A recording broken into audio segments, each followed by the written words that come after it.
Good evening, everyone, and welcome to our regular council meeting of January 28th, 2025. Call the meeting to order at 5:31 p.m. and I would like to ask the clerk for the roll call, please. Mayor Sidney. Present. Revimo. Present. Councillor Legree. Present. Councillor McWhorter. Present. Councillor McDonald. Present. Councillor Sobalski. Present. Councillor Dick. Present. Mayor Sidney, we have quorum. Thank you. As we gather, we would like to acknowledge on behalf of Council and our community that we are meeting on the traditional territory of the Algonquin people. We would like to thank the Algonquin people and express our respect and support for their rich history, and we are extremely grateful for their many and continued displays of friendship. We also thank all of the generations of people who have taken care of this land for thousands of years. Can I please have you stand for O Canada?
Any declarations of interest?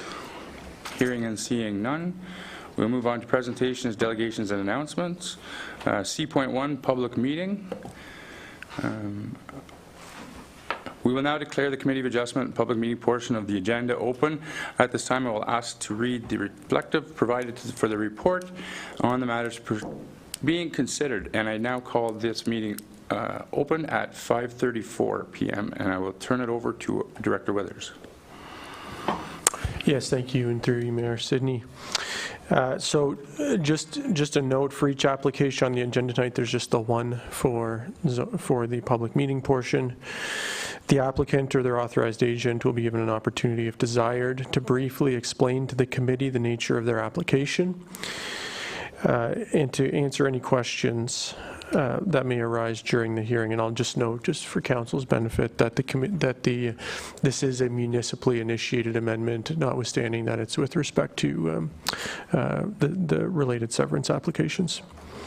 All members of the public in attendance who wish to provide oral comments with respect to the application will then have the opportunity to address the committee following the presentation by the owner and/or agent. For each application, the applicant or that's a duplication.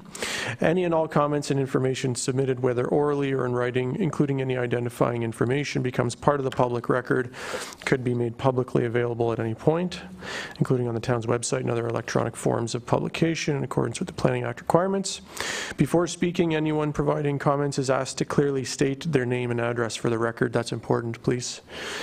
To provide their contact information on the sign-in sheet with the recording secretary following the hearing. They're actually just on the desk right here. There's one for each application being heard tonight. Page 2. Only the applicant and specified public agencies may appeal the decision of the town on the matter, in accordance with the instructions on the notice of decision issued following this hearing. And specifically, this is important to note, this is a recent change in the Planning Act. There are no third-party appeals permitted under the Planning Act with respect to zoning bylaw amendment applications. And through you, Mayor Sidney, I can confirm that the required notice for all applications on the agenda were given in accordance with the requirements of the Planning Act. And we'll read the motion at this time, if please, Council. So the following motion is that the matter of an application for consent file D-10-135 submitted by Norm Bujo for Wendy Bujo with respect to lands described as 480 Opeonga Road, Part Lot 11, Concession 1, Town of Renfrew, roll number 47-48000-070-15755, for the purpose of creation of a new residential lot.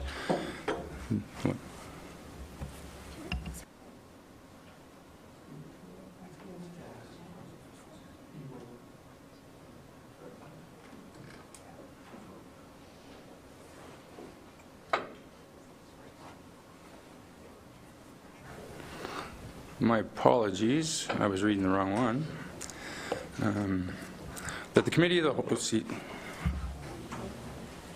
Committee of Adjustment recommends the Renfrew Town Council approve application number D-14153, zoning bylaw amendment for lands known municipally as Mutual Avenue, having roll number of 47-48-000-080-0130. Can I have a mover, please? Councillor Reed, second by Councillor McWhirter.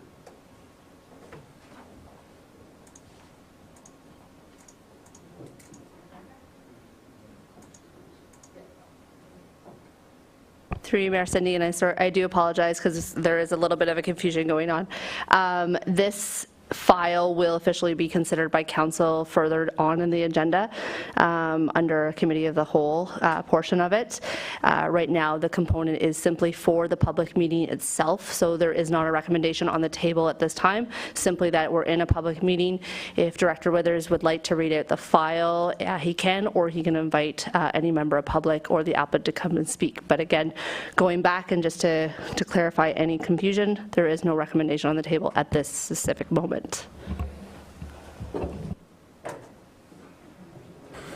Thank you for that. I will now turn it over to Director Withers.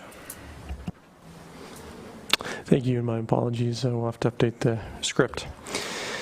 So I'll just present the staff recommendation at this time, just as a preamble to the discussion at the public meeting portion, and then we can invite any members of the public who wish to speak. So this application is, or rather this amendment is being proposed as part of a condition of previous consent applications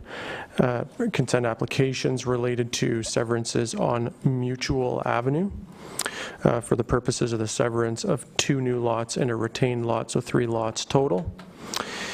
And the purpose of the zoning bylaw amendment is to rezone the subject lands to reflect the required buffer and setback areas that were identified in the submitted environmental impact study and geotechnical studies that establish on-site slopes and natural heritage features. It's to ensure that development does not occur in this area. Appendix A includes a site plan showing the proposed development of the property, and it specifically shows the required buffer and setback areas. You will see them in the green kind of dashed line work shown on Appendix A. That is the no development area. And then in the next attachment, being the draft bylaw, you will note that the buffer and setback areas are shown as being rezoned from R1 to environmental protection. So the conformity with the official plan and consistency of this application is substantially evaluated with the severance applications. We won't rehash those. Suffice to say that this application implements a condition of consent that was previously approved. It reflects the recommendations of the technical experts with respect to the natural heritage and the geotechnical elements. And so at the staff level, we have no issue with this, and we're satisfied that it should be approved. So with that being said, those would be staff's comments at this time, and we can have members of the public come forward through the mayor. Thank you. Thank you very much. At this time, is there anybody from the public that would like to come up and speak on this matter? Seeing none. So, with that being said, we will close the public meeting at 5:41. And now we're moving on to delegations. C.2.1. Ian McFarlane regarding RFP number 2024-27/FCS Information Technology Maintenance and Support. I would like to now ask Mr. McFarland if you'd like to come up to the table, make sure that the green light is on your microphone, and to remind you that there is a 10-minute window for this, and I will give you a little bit of a heads up when we've got a couple minutes left. So, all right, thank you, welcome to council, and I'll turn it over to you, sir. All right, thanks everyone for hearing me out here. My name's Ian McFarland. I owned and operated a computer company in Renfrew County for 17 years and own and operate the current Tenatech IT Solutions. I just wanted to raise a bit of concern about the rating, the scoring of the RFP that went out in November. You all have in front of you 4 different pieces of information. One is the financial proposal. One is the rating of the scoring. One is the reasons why I'm here, my concerns. Bottom line is out of the 7 lines on the scoring, there's clear concern that the numbers are maybe by mistake, I don't know.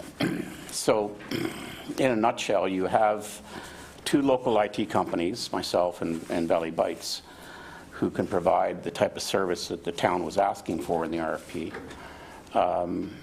And we scored the lowest of all 6. A company out of Toronto that wouldn't even be on site, they'd probably have to type into their GPS to find Renfrew, scored 75 out of 100. I don't want to get into the weeds on that side of things.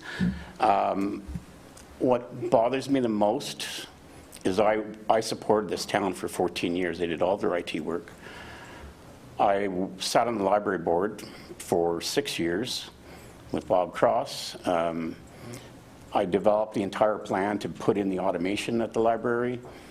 Of course, probably $20,000 worth of work that I did for free. But in the scoring, you'll see the level of knowledge of the personnel in my submission. I scored the lowest. So I basically don't know anything about IT, which I've been in for 35 years. So I did the initial IT assessment and roadmap for the town of Aaron Pryor, Deep River. I did work with the county of Renfrew. And, you know, I employed 7 people, paid taxes in this town, and it was a real slap in the face, to be honest with you, to say that I didn't have any knowledge of IT, or I didn't have the experience of doing this type of work. So I am asking for maybe the new Gloria, the new CAO, and some other people in the community that are IT people. I can give you some names to reevaluate the proposals, because I think that needs to be done. I came in at $36,000, and I wasn't only just doing break fix like the incumbent. I was going to put this town in a position where I would be doing all their cybersecurity, I'd be doing all of their IT, I'd be their virtual CIO, do all the planning, take care of all the firewalls. That in value-wise would probably be $100,000 for somebody to do that. And I'm not a rich guy and I don't have money in the bank, but I wanted to do it for the town. So to get dead last out of 6 companies and lose to a company out of Toronto that doesn't even know Renfrew, of the 6 companies, I worked for 3 of them. OnServe is an absolutely great company. I did an evaluation of MSPs when I worked for McKillickets, and out of 30, they were number 1. So I went on to work for them. But the proposal was not for managed services. The proposal was for support and maintenance. IC360, which came in second, I worked for them as well. They're a great company, but they're not a company that's suitable for providing the type of support that the town asked for. Had the town put out an RFP for managed services, I would have bowed out, no problem, and been fine with that. Nova Networks, who I worked for 10 years, got 56% or 56 points out of 100. They've got 400 employees. They've got local representation. They could have done everything in the RFP. So that's my concern. The value add that I presented in my proposal was not only to take care of what stuff is breaking and putting in cybersecurity. I was going to implement 2 systems. One would be a help desk solution for not only the staff, but all of the residents of the town. So if somebody doesn't pick up your garbage, you send a ticket into this system. And I know that system very well. I do a lot of work with it's called ITSM, Information Technology Service Management. I was going to deploy a security blanket basically on every single device, including laptops and what have you, because municipalities, as you know, are being hit with ransomware. I'm a cybersecurity consultant, so I really wanted to help the town out and to get last. I don't mind losing if it's a fair deal, but it wasn't a fair deal. OnServe, again, we're brought in to do an IT assessment, which is fine, that's a good thing. But if you do an assessment, you can't bid on the job. You shouldn't be able to bid on the job. It's basically like, and when the questions started going in for the RFP process, us bidders asked for a copy of that report. We were denied that report. So why have the report done in the first place? So typically what would happen is that the town or the city would hire an independent consultant to come in and do an assessment, write the RFP or RFP, maybe validate those things coming in, and then they walk away. But they don't write the RFP and then do the work. It just doesn't work that way. So that's my biggest concern. And I feel, based on my proposal, that my proposal wasn't even presented to anybody. I truly feel that way. Because to get scored that I have 7 points out of providing this type of service, when I did the town for 14 years, is an insult, to be honest with you. So that's kind of my position right now. Thank you very much. I just want to remind council that this is just a delegation, so if any member of council does have a clarifying question for Mr. McFarland. Revimo? Through your worship, to Mr. McFarland, you mentioned managed services, so I'll confess I don't have much knowledge about IT, as you saw me trying to log in. So could you explain what managed services is? I'm glad you asked the question. So Paul Wren, who has been managing the town for a while, and when I had Tenatech, like old school Tenatech, it's a break fix type thing. You buy a block of hours, server goes down, you come in and fix it. Managed services is a completely different thing. It's where I say, Peter, I'm going to wash your car, take care of your oil changes, I'm going to charge you X number of dollars a month. So every employee would be charged. Some companies do it by device, some companies do it by employee. And OnServe is $120 a month. IC360 is $90 a month. And that means anything that you need, we'll take care of it. The big problem is OnServe and IC360, again, both companies, great companies, but they don't go on site. They never, I work for those companies. And in the documentation, you'll see in my references, Matthew Purdy, who is CFO at Sullivan & Sons, will contest to that. They don't go on site. So the RFP clearly states they want somebody that'll go to the fire hall, go to the rec center, go wherever. My proposal was 2 days a week for the town. So how a company, Pathway, out of Toronto, can even be on the list of bidders So I basically took that spreadsheet, and in the proposal you'll see, or in the my comments, 6 out of 7 lines clearly shouldn't even be there. And if you think about IC360 or on-service writing the proposal, then that column goes away. So you're left with Valley Bites and Tenatech. The RFP was well-written, but it wasn't for managed services. I exported the RFP into Word. I did a search for managed services. You know, I can understand what happened. So you had Paul was a good guy. I'm related to Paul, but you know, when they did the assessment, they should have realized we need a managed services company, or we need a much more robust type of service. For 77 people to pay $26,000 a year, it's terrible. So the RFP should have been rewritten, either for managed services, or you find somebody like Sorry, I'm going to proposal. pull you back to the question, was Yep. just to identify what managed services is versus that. So Yep. are you good, Revimo? Thank you, yes. Okay. Anybody else? Councillor Andrew Dick? Thank you, Mayor Sidney, and through you, and thank you to Mr. McFarland for coming in tonight to do his delegation. I do have some clarifying questions. So OnServe is sorry, a lot of names came through, and I just want to clarify. OnServe was the company that won our IT service, correct? Yeah. And am I clear to understand, in your delegation, you stated that OnServe was the one that assisted the town of Renfrew to write the RFP? They did the It's- IT assessment.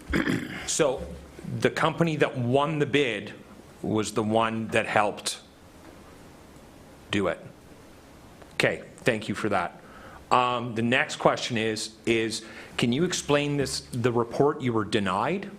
You said you were denied a report, and you were speaking, my ears are not as quick as your words. So can you just explain that again to me? So What happened with that? the IT assessment that was done in 2023 Okay, by OnServe, which was to evaluate the town's needs.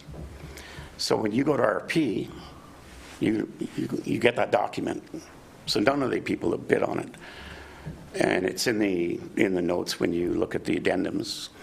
So why was it done? If I'm going to bid on a job, I have no idea the age of the server. I don't have any information. So they had privileged information. They knew every single piece of data on the entire town. and do you know who denied you that We document? submitted questions into the RFP portal. Some questions were answered, but they just said no. Okay. Okay. Not just me. Nobody got it. Yeah, okay. Thank you so much for that. And then I just have one more question, and I just want to make sure I heard this correctly. So, and I'm not going to sit here and lie to you. I didn't read the RFP. I didn't, and I apologize for that. You stated that the RFP asked, in the RFP, it asked that the RFP wanted people on site. Yeah. That was right in the RFP. Yeah. And Installing servers, doing, okay. yeah. So, just to clarify, so I understand, our RFP said, we want you to be on site, and the company, the town of Renfrew, this council voted yes for, they aren't going to be on site. No. But our RFP stated that. That's super interesting. So thank you for your delegation tonight. Any other members of council? Councillor McDonald? Thank you. Just one question, Mayor. You mentioned that you thought the RFP was well-written, but it didn't capture, can you elaborate on that? What? The scoring had nothing to do with, well, the RFP, the questions were bang on. Their concerns, patching of servers, patching of workstations. I responded to every single question that was in the RFP, but it doesn't reflect what a managed services would do. Any other member of council? Revimo? I think I heard Councillor Andrew Dick's question, and I think maybe it got conflated a little bit. So the company OnServe did not assist in the RFP. They assisted in assessing our IT needs, if I understand this correctly. Yes, that is correct. Okay, thank you. Any other questions, Council? All right, hearing none. Thank you very much, sir. Appreciate you coming in and providing that information for us. Thank you. Thank you.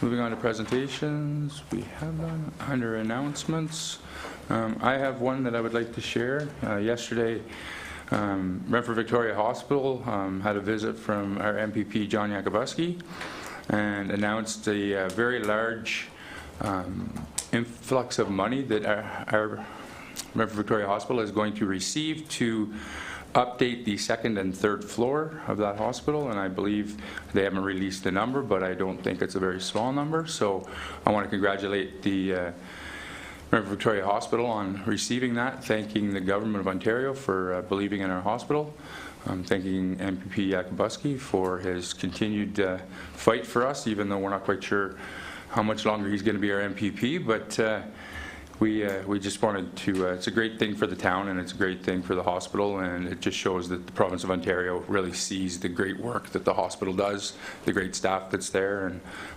so I just wanted to make that announcement. I did release a statement on the website congratulating them, so I just wanted to mention that publicly so that people are aware that the hospital is going to get a very good, needed update for the second and third floor. Anybody else have any announcements? Councillor Legree. Through you, Mayor Sidney, I just have three quick ones here. The first one is from the BIA. Just want to let everybody know that Show Your Love for Downtown Renfrew promotion is going on now. So Show Your Love started on January 26th and goes till April 6th. And basically, if you spend a minimum of $10 in any of the downtown businesses, take a photo of your receipt, or a screenshot. You can email it to info@downtownrenfrewbia.ca for your chance to win a Downtown BIA gift certificate for $50, and we're giving away 2 of them every week until the end on April 6th.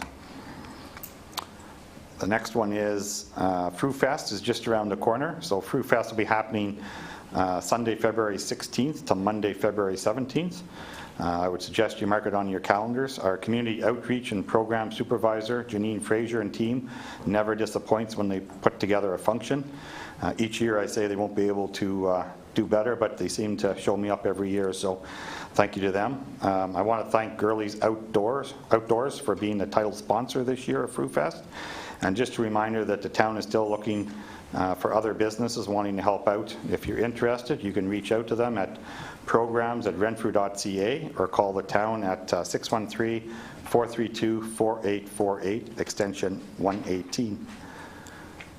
And then my last one is to do actually with John Yakubuski. So with the announcement of the upcoming provincial election coming and the news that MPP John Yakubuski will retire, I just want to take a moment to express my deepest gratitude to John for his unwavering support of our community over the years. John is without a doubt one of the hardest working, most respected and kindest individuals that I've had the privilege of knowing.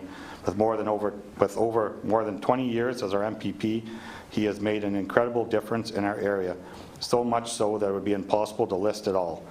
Just yesterday, he was at RVH making an important announcement about new funding, demonstrating his commitment to improving our community right up until the end of his term. I want to personally thank John for everything he has done for us and wish him very well and his happy and well-deserved retirement. His legacy of service and dedication will not be forgotten. Thank you. Thank you. Any other announcements? Councillor Anderdick. Thank you, Mayor Sidney, and through you, obviously I'm going to echo my congratulations to MPP John Yakubuski. I had the pleasure of having my office above his office for over 9 years in Pembroke, so there was a lot of parking lot arguments, friendly arguments between me and John before I entered my political career, and many conversations with John in his office and in the MyFM office, and I got to know him on a personal level over those 9 years, and I wish him all the best.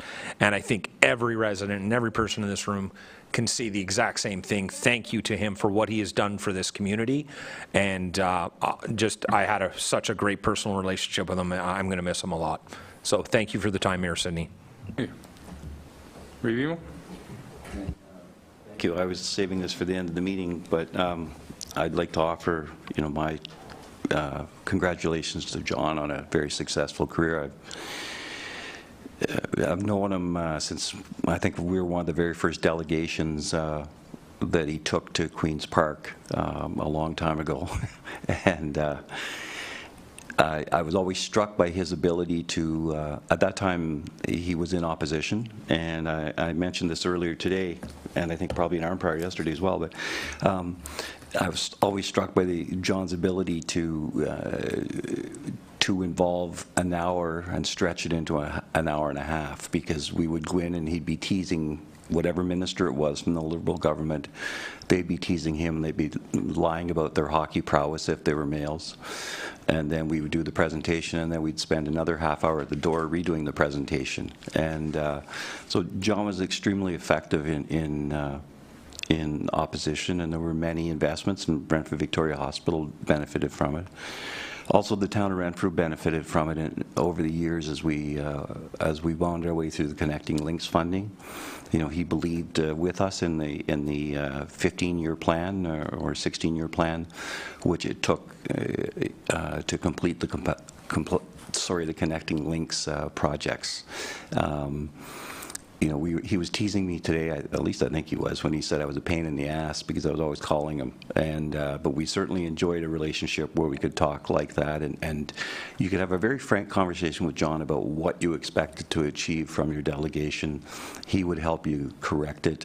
There was the private side of the business where a family would go to John's office expecting help, and he would reach back to the community, and then you would work with them quietly to help them go forward, and he never ever exploited that.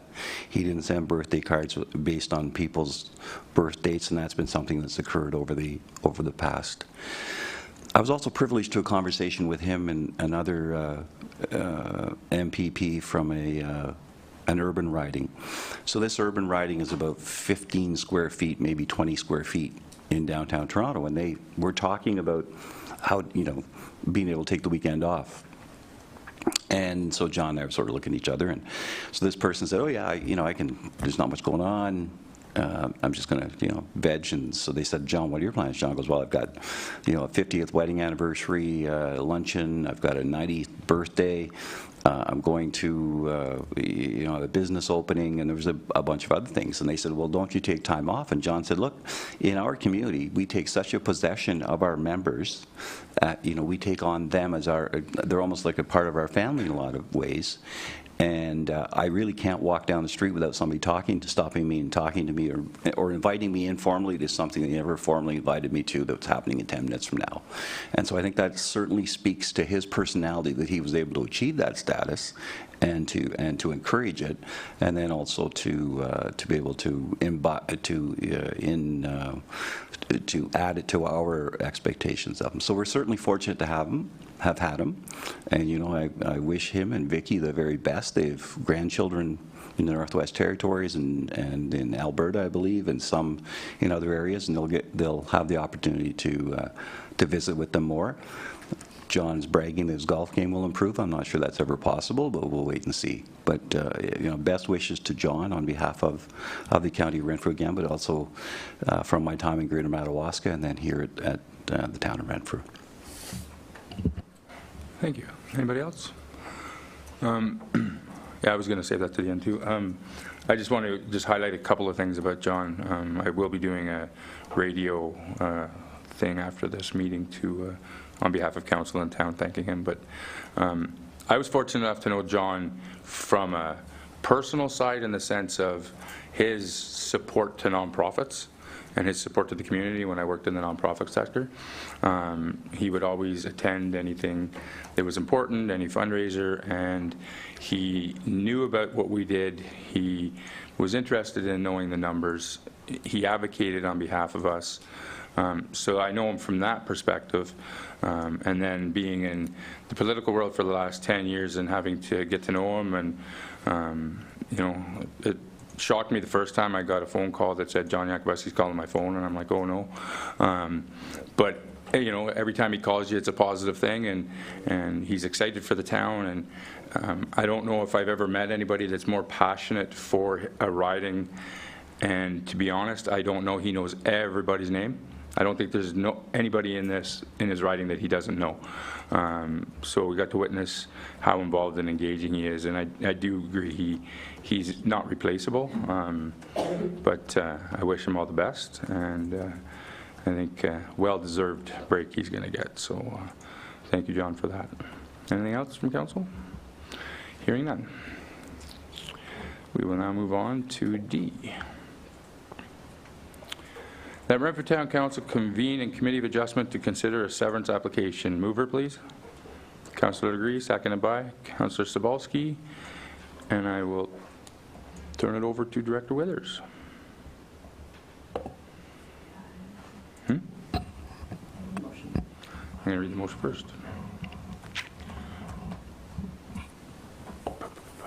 And bear with me because it's a little long. That in the matter of an application for consent file D-10-135 submitted by Norm Bujo for Wendy Bujo with respect to lands described as 480 Opeongo Road, Part Lot 11, Concession 1, Town of Renfrew, roll number 47-48-000-070-15755, for the purpose of the creation of a new residential lot. The application be approved by Committee of Adjustment subject to the conditions outlined in the planner's report, all of which shall be to the satisfactory of the town.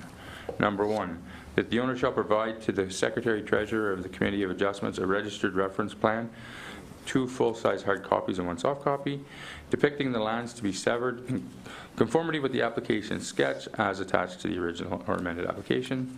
2, that the owner shall provide to the Secretary Treasurer of the Committee of Adjustment a copy of the existing transfer deed of land and PIN abstract for the subject property. 3, that the owner shall provide to the Secretary Treasurer of the Committee of Adjustments a draft transfer deed of land conveying the severed land for the use in the issuance of the certificate of consent. 4, that the owner shall meet the requirements of the town's infrastructure, public works, and engineering department, including obtaining of an entrance permit, provisions of services as required, and all matters pertaining to the development of the lot. 5, that the owner shall submit an appraisal of the severed lot at no cost to the town and pay to the corporation of the town amount equivalent to 5% of appraised value of the parcel to be severed as a cash in lieu of parkland payment.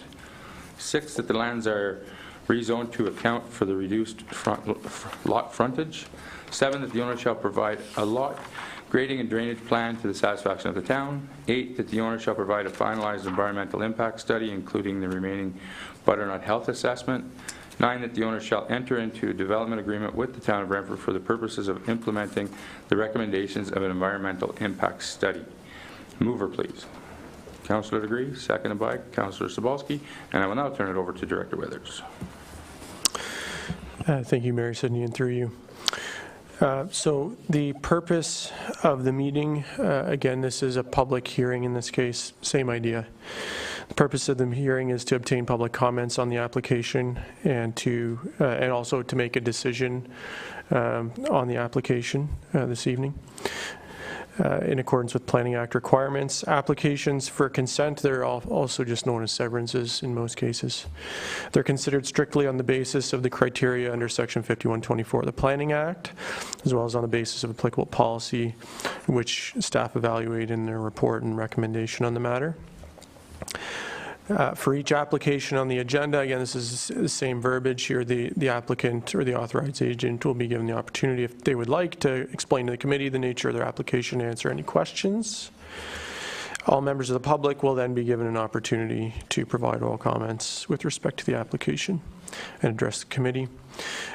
Just again, a note, anything that is said or submitted, whether orally or in writing, including identifying information, all of it becomes part of the public record, could be made publicly available at any point, including on the town's website and other electronic forms of publication. That's all required by the Planning Act. Again, before speaking, anyone who speaks is asked to clearly state their name and address for the record and provide contact information on the sign-in sheet. That's the second one there. And again, only the applicant and specified public agencies are entitled to appeal the decision on the matter. That's in accordance with the notice, the instructions on the notice of decision. And again, specifically, no third-party appeals are permitted. And through you, Mayor Sidney, I can confirm again that the required notice for all applications on the agenda was given in accordance with the requirements of the Planning Act. Thank you. Thank you. Is there any member of the public here that would wish to speak on this? No? Any questions from council? Hearing none. Revimo? Not so much a question, kind of a question though. Just to Director Withers, it looks to me like all of the setbacks are more than we require, firstly, and then secondly, the setbacks for the septic are, I think, more than they require as well, but I just wanted to make sure I understand. Yes, thank you, and through you, Mayor Sidney. So yeah, absolutely, that's correct. These are large lots. The severed and retained will both be about 2.5 acres each. Plenty of room for setbacks and individual services. Thank you. Review? And if I might, the entranceway to the proposed lot, that doesn't normally meet our requirements for frontage. And so if you could just explain that, please. Thank you, and through you, Mayor Sidney, that's absolutely correct. So the severed lot is undersized. It's kind of call it a flag lot. There's an example just down the road, same idea.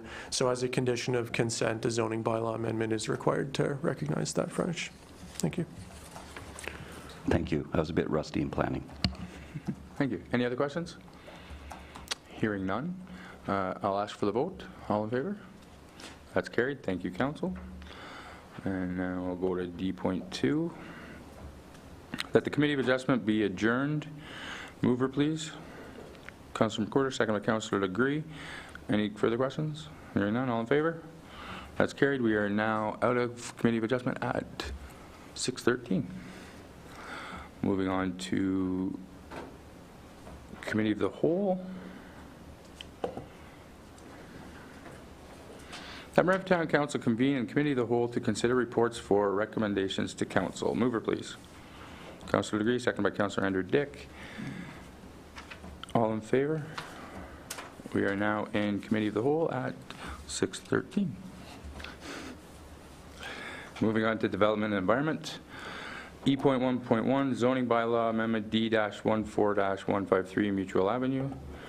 And the motion is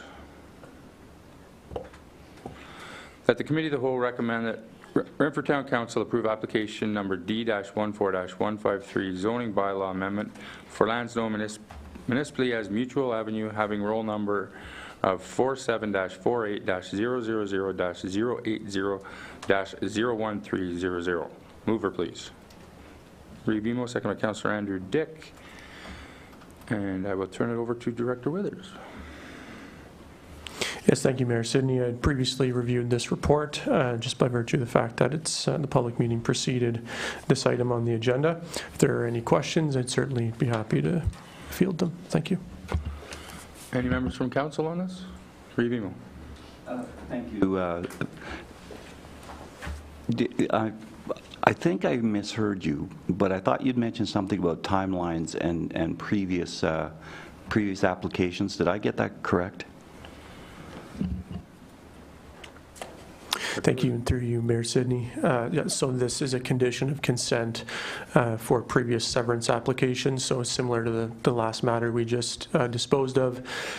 This is also a condition of consent for those applications, specifically 2 new residential lots on Mutual Avenue. You good? Review?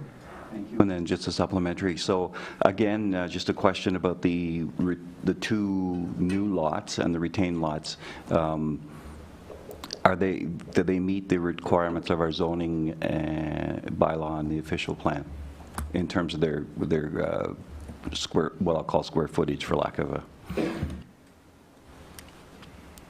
a... Through you, Mayor. Yes, I do. Thank you. Any other questions from, oh, sorry, Review? Just a comment, I really like this. I like, frankly, I like the use of the retaining walls near the foundation to deflect some of the hillside and the drainage away. I think, I think it's well laid out and well thought out. So, Thank you. Any other questions? Hearing and seeing none. All in favor? That's carried. Thank you, Council. On to E.1.2, Renfrew East Secondary Plan, draft for consultation, and the motion is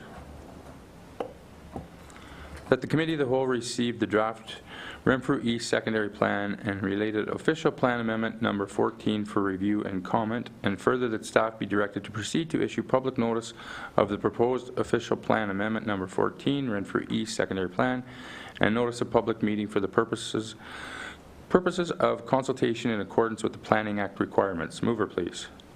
Councillor Legree, seconded by Councillor Cebulski, and I will now direct it over to Director Withers again.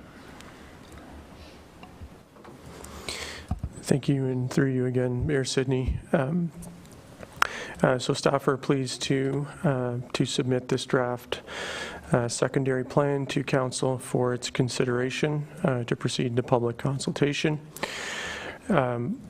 Council will recall that in 2023, the Renfrew secondary plan was identified as a project to plan for the future development of approximately 253 acres of land to the southeast of the Algonquin Trail and east and west of Whitten Road, north of the trail, including about 214 acres of town-owned land. Staff further received direction in November 2024 to prepare the text and schedules for the Renfrew secondary plan based on the land use and transportation configuration that was endorsed through as a technically preferred alternative. Staff are now coming forward with the draft secondary plan text and schedules. We would like to, I'd like to personally thank everyone who's been involved in putting this together. This has not been a one-person endeavor.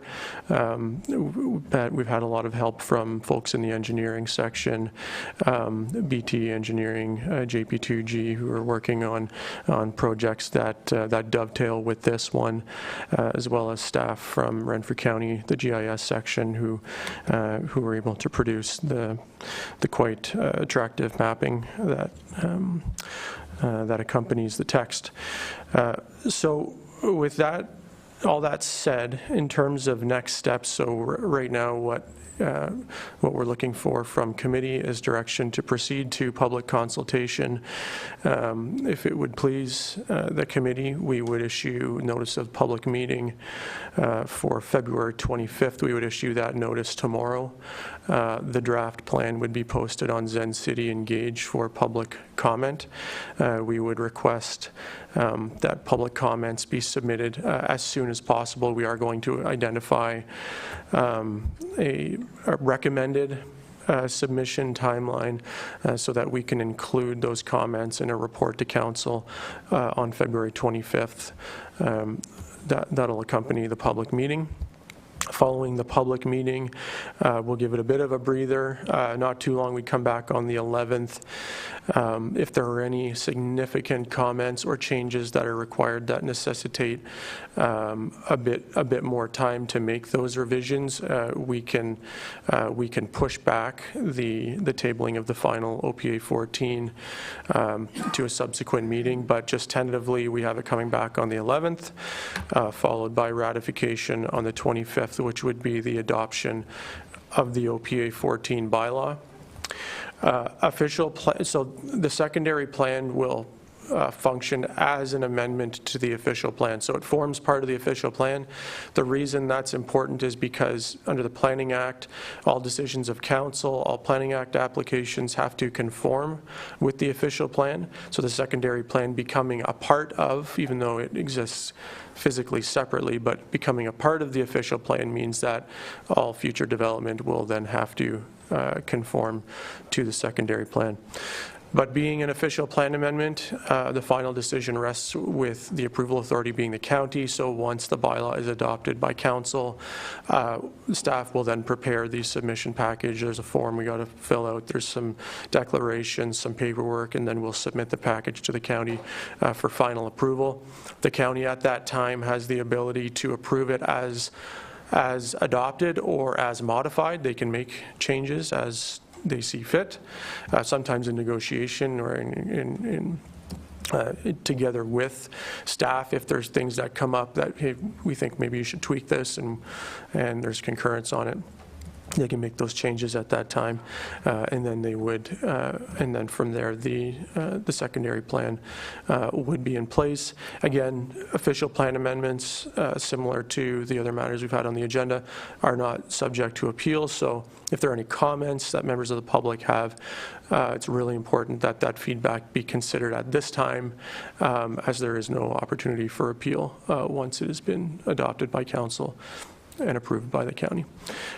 So I hope that provides an overview. If there are any questions about the particulars of the plan, essentially what it does is it functions as a detailed official plan for this area. So it identifies a range of land uses that are envisioned over a maximum 30-year horizon. That doesn't mean that it has to take 30 years, could take less than that. It really depends on the development interest, the ability for the town to accommodate from a servicing perspective the proposed development. But what we really see this as is a vision for the long-term development of this area. It includes a planned transportation system, including where the transportation system will connect to the existing system.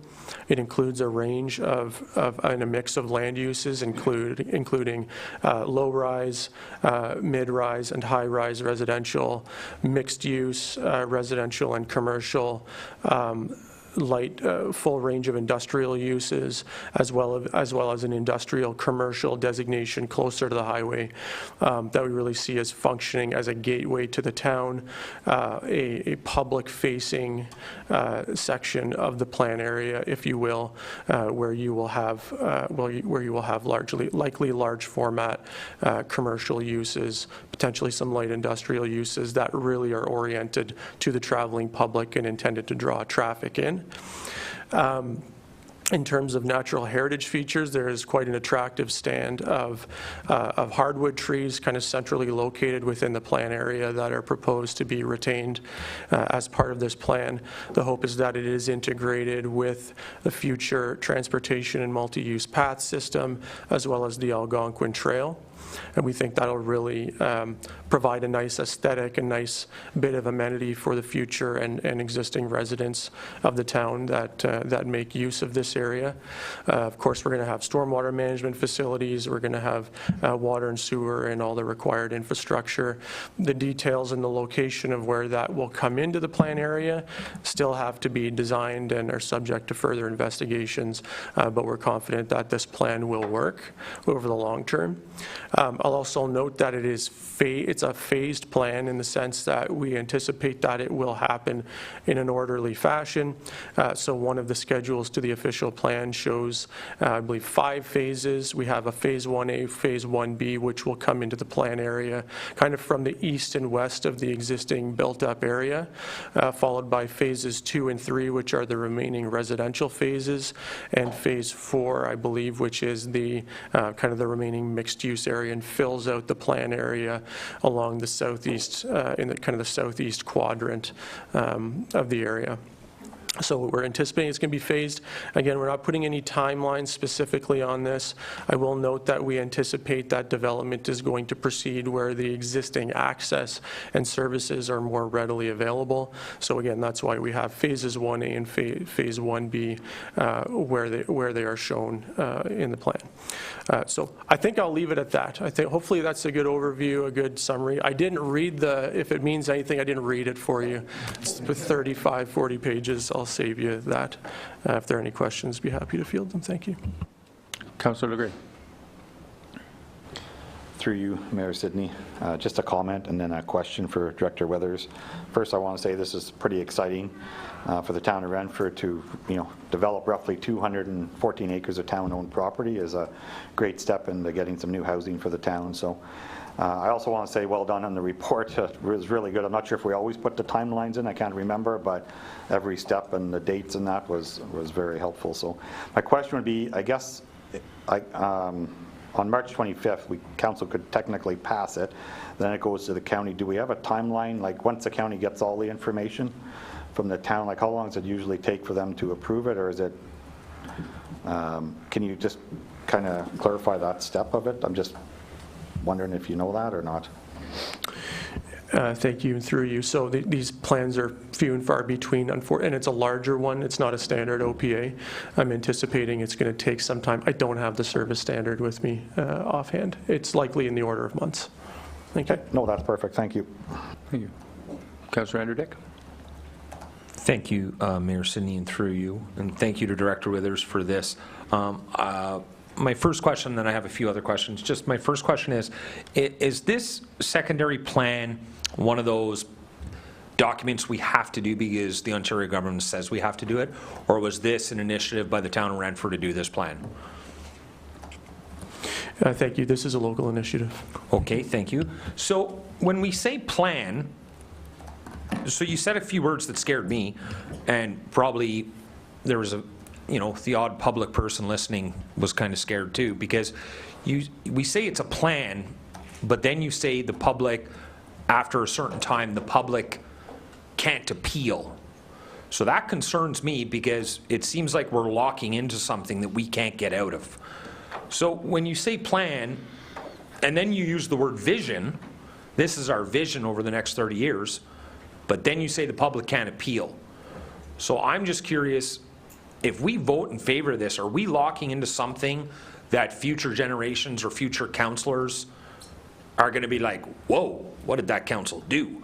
Like, I don't want that to happen. So can you explain all the scary words you use, like appeal, vision, and plan? Like, it's just, there's a lot of different words going around here, so I'm just concerned and I just want to know about that. So, Mr. Mayor, if you could answer those for me, I'd appreciate that. I'll turn it over to Director Withers.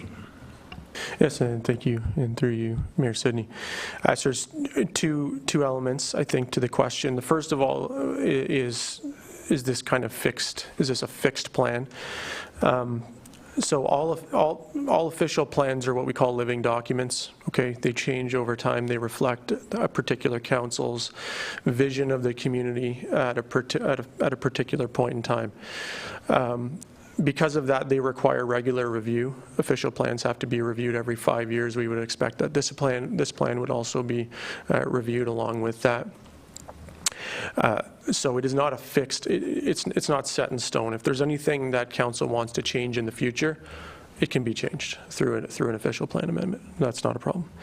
The second part of it relates to the public's role in the development of this plan. Of course, very, very important.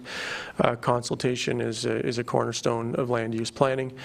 I think the difference, the nuance I think that I'll draw out is the public. We have the public consultation component, which we are looking for direction to proceed to, which we will ask for comments on this draft from members of the public, provide them to council, and then council can deal with them as it sees fit. as distinct from appeal rights. So the Planning Act specifically identifies who can appeal a decision of council. And an appeal happens when someone disagrees with a decision that council has made on a Planning Act matter. And over the last 2 years, the province has gone through a process of kind of scaling back appeal rights such that there are no third-party appeals to any Planning Act matters anymore. Largely, the reason for it is that I would say most appeals are good faith appeals on the basis of legitimate concerns and planning matters. There are unfortunately some situations where the appeal process was weaponized by interest groups who opposed an application or proposal on the basis of just not wanting development to happen where they lived. And the province kind of saw that as a problem, and as a result of that and not being able to kind of tease the two apart, there are no longer any appeal rights, third-party appeals to the decisions of council. So that's different from consultation. We would like to move forward with consultation. We'd like council to consider the feedback from the public, but once the consultation phase is done, that's it. So there's no appeal ability. Thank you. Councilor Henry. Thank you, Mayor Sidney, and through you. So thank you, Mayor Sidney, for that explanation. Absolutely perfect. Put my mind at ease, really good. So I will stress what Director Withers said, Mayor Sidney, is it's super important that the public comes out, gives their thoughts, gives their comments on what they want to see in this plan, because obviously it's their town and they should have a say in what they want to do. And so thank you so much. I appreciate it. Hey, any other questions? Rebimo? Just a couple of comments. I really like item 2.6.4 where it talks about parking in this area being attached to the back of the building or the side of the building, so I think that's important. Policy 3.1.2 sub 2. Additional height may be considered on a site-specific basis through an amendment to this plan in locations deemed by the town to be appropriate and with appropriate supporting materials.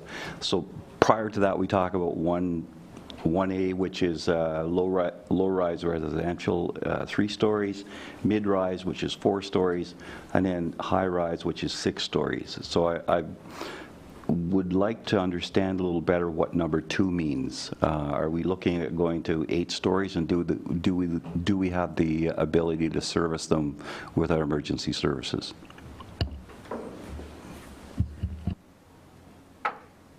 Withers?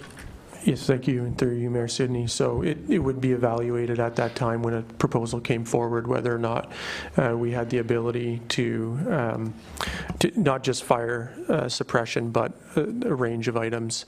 But this just leaves the window of opportunity open if someone wants to come forward with a proposal that exceeds the maximum height as identified.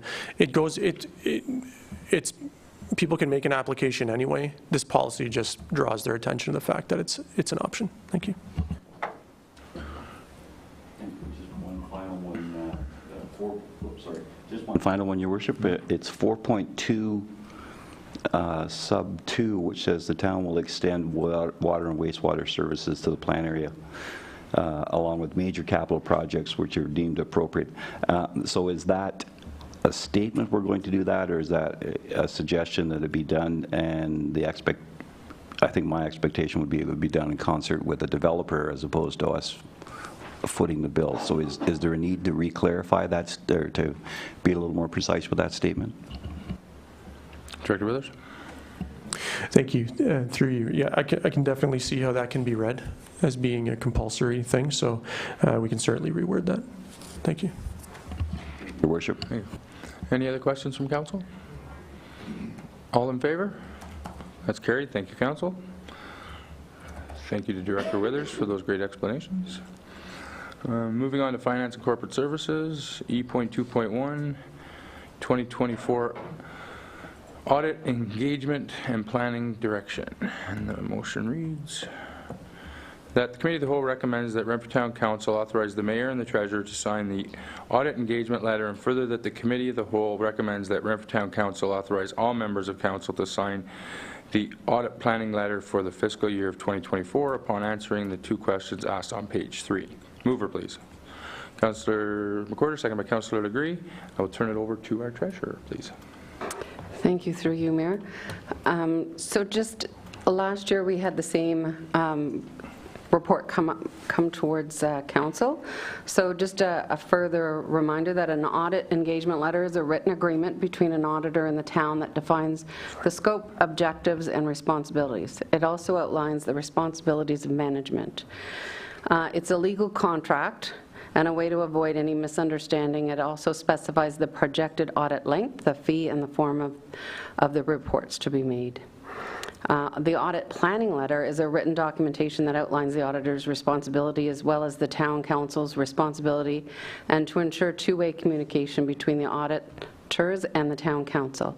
This year, I requested to make sure that they put the expected dates of each stage of the audit to allow for both staff and council to have a timeline for the 2024 financial statements. I felt that was important. Last year we were late getting back. However, it was the same with every municipality because there was new changes to the 2023 year end with regards to some reporting requirements that was required.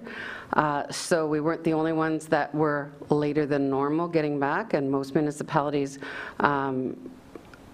did extend their deadline until the end of September, which normally it's the end of June. So I think this outlines very specifically the dates that they are going to do our audit, and we're going to endeavor as staff to make sure that they meet those dates any way possible, even though our deputy treasurer will be off for a period of time. So we will be busy. Is there any questions? Any questions from council? Hearing and seeing none. All in favor? That's carried. Thank you, council. Thank you. Just before we move on to the next, I just would like to engage the gallery just to remind them that our microphones can potentially pick up any conversations that's happening over there, so that will be put on YouTube. So I just want to caution that that doesn't happen. Moving on to E.2.2, Deloria Custom Cabinets, Inc., One Innovation Assignment of Lease. That the Committee of the Whole recommend that Renfrew Town Council enter into an agreement with Deloria Custom Cabinets, Inc. to allow for the assignment of the lease dated November 1st, 2018 to Deloria 2024 Cabinet, Inc., and further bring a bylaw authorizing the Mayor and Town Clerk to enter into an agreement at the February 11th Council meeting. Mover, please. Councillor Degree, seconded by Councillor McWhorter. And I will now turn it back over to our treasurer. Thank you, Mayor. So again, this is a lease that was entered into by the Renfrew Industrial Commission with Deloria Custom Cabinets for One Innovation. The other one that we did was for 550 Hall, and this is just to clean everything up for them. I wanted to make sure that council was aware that under paragraph 4, the same assignment, the tenant must receive consent from the landlord to enter into an assignment of a lease to another corporation, which is what we did with the 550 Hall. And I also wanted council to know that the lease is dated the first date of November 2018 and has expired. But under paragraph 11.2, it continues on a month-to-month basis. It is further recommended that once the Deloria 2024 Cabinets Inc. has completed the process of taking over the business of Deloria Custom Cabinets Inc., then a new lease should be entered into with Deloria 2024 Cabinets Inc., which is a little bit different from the 550 Hall Avenue, because the 550 Hall lease was for 100 years and it was dated 2015. So it's still in effect for a number of more years to come. So we will be bringing forward at some point in time a new lease with Deloria 2024 Cabinets Inc. Once they've, finished all of their paperwork that they need to require to take over the company in total. Any questions? Any questions from council? Hearing and seeing none. All in favor? Any opposed? That's carried. Thank you, council. On to Fire Emergency Protective Services, E.3.1, Town of Renfrew Parking Bylaw Working Group. And the motion is that the Committee of the Whole recommends that Renfrew Town Council approve the composition of the Town of Renfrew Parking Bylaw Working Group and further adopt the terms of reference. Mover, please. Councillor Degree, seconded by Councillor McWhorter. Any questions on this? Turn it over to the Chief for an explanation. Thank you, Mayor. Through you to all of Council. Just a quick highlight of this report before you. So on December 10th of the previous year, Renfrew Town Council made a motion that the draft parking bylaw be tabled and that a working group be established. So as such, an expression of interest was sought from all members of Council, and the composition was determined by the CAO.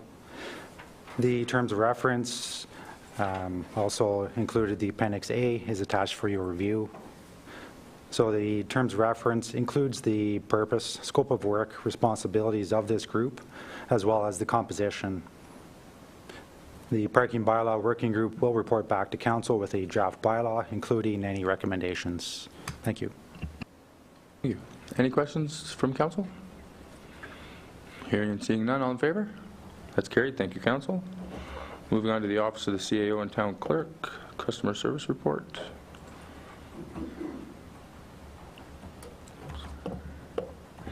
That the Committee of the Whole receive the Customer Service Policies and Mechanisms Report as information. Mover, please. Councillor McWhorter, second by Councillor Degree. And I will turn it over to Acting CAO Latondras. Thank you. Through you, Mayor. So this report in front of you is as a result of a motion brought forward on December 10th. It outlines the policies, bylaws, and platforms that staff currently use to correspond and interact with the residents.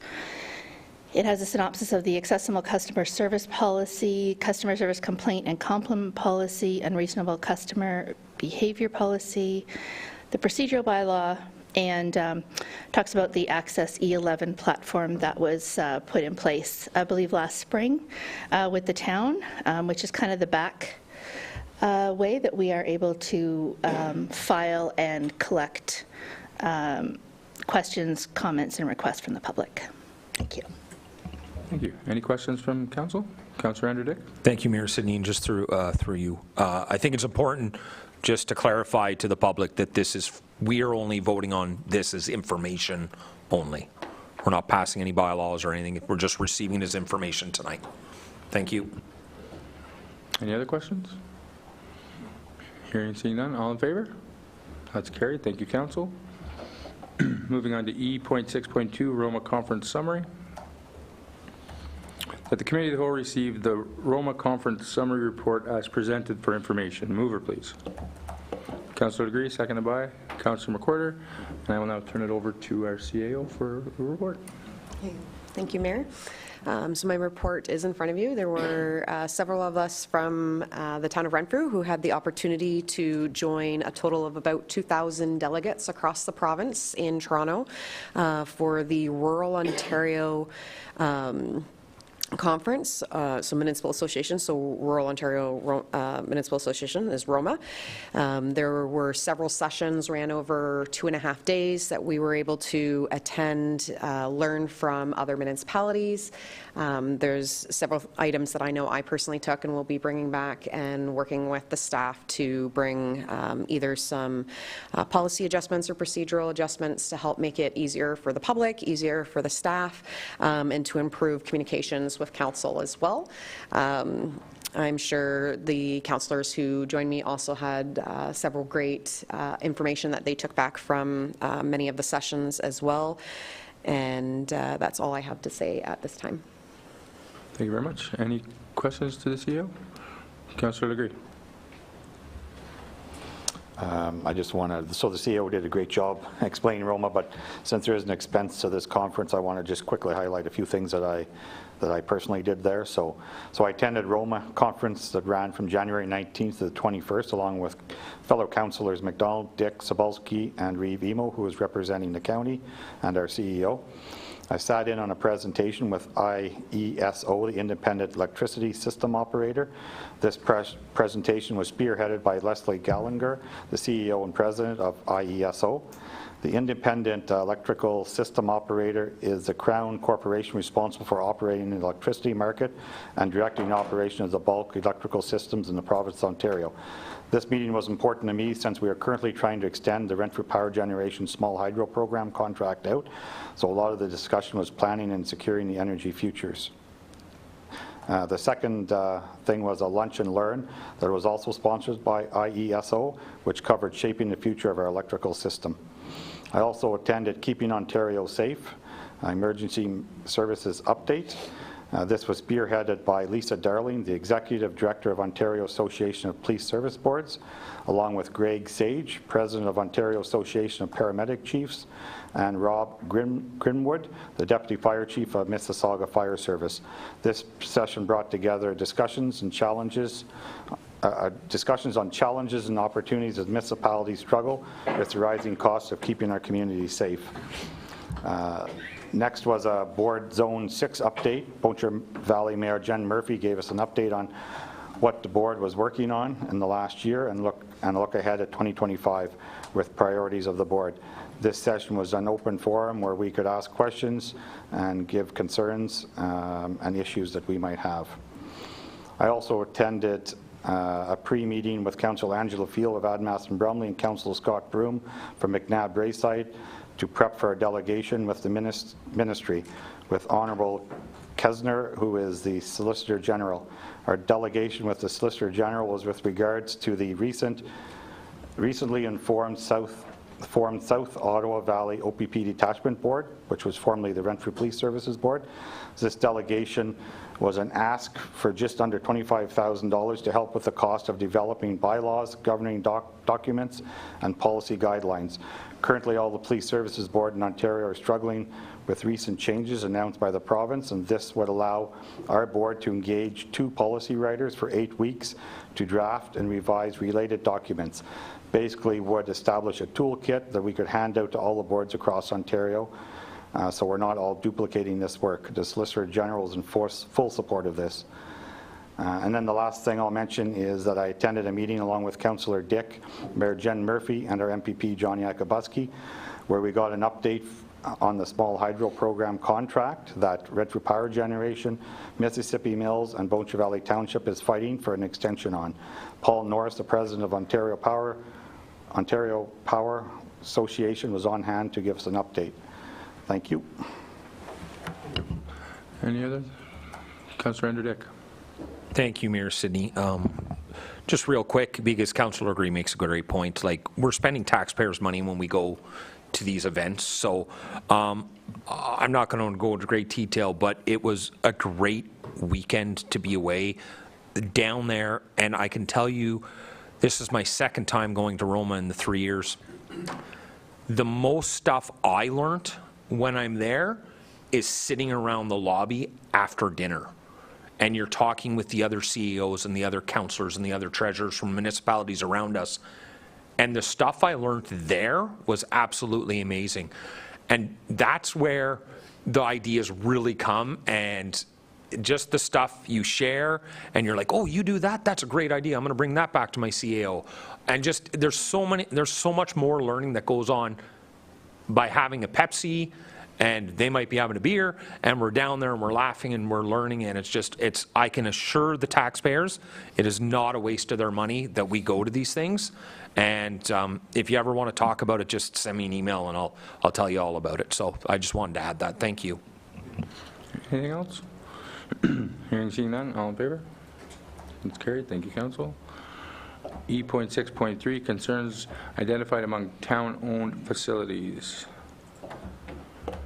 That the Committee of the Whole recommends the Renfrew Town Council consider high priority needs for various town-owned facilities to address immediate health and safety concerns during budget deliberations. Mover, please. Councillor DeGray, seconded by Councillor Sobalski. I will now turn it back over to our CAO. Thank you, Mayor. So in my report in front of you, you'll see that I have been doing several site visits across a lot of the town-owned properties, with getting familiar with the community here and all of that we own.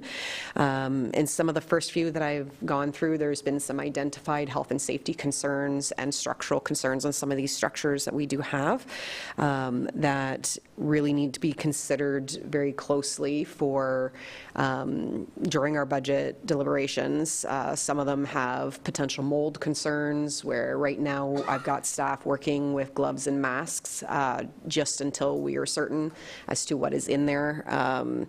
There are other ones where there's just a lot of structural concerns with the Public Works building, which I believe has been previously mentioned. There's been roofing issues across others. So a lot of it is just making sure council is aware before we get to budget time that there is going to need to be some consideration of what we plan to do to address major health concerns or major structural concerns that could pose a safety to anyone in or around the facilities.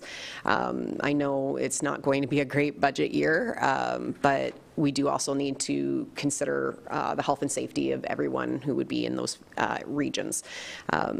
So I just wanted to make sure that council was aware of some of these conditions that I have been seeing, and I will be looking to arrange for a special council meeting where we do a site visit amongst several of our structures, so that council can see some of this firsthand as well. Thank you.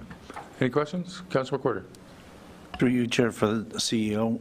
So is it your idea to use our building inspector to do these inspections to verify what needs to be done in that? So some of the, sorry, through you, Mayor, some of the inspections are items where we actually need to hire a specialist to do hazardous substance review. It was what you need to do to determine if it is in fact mold or not.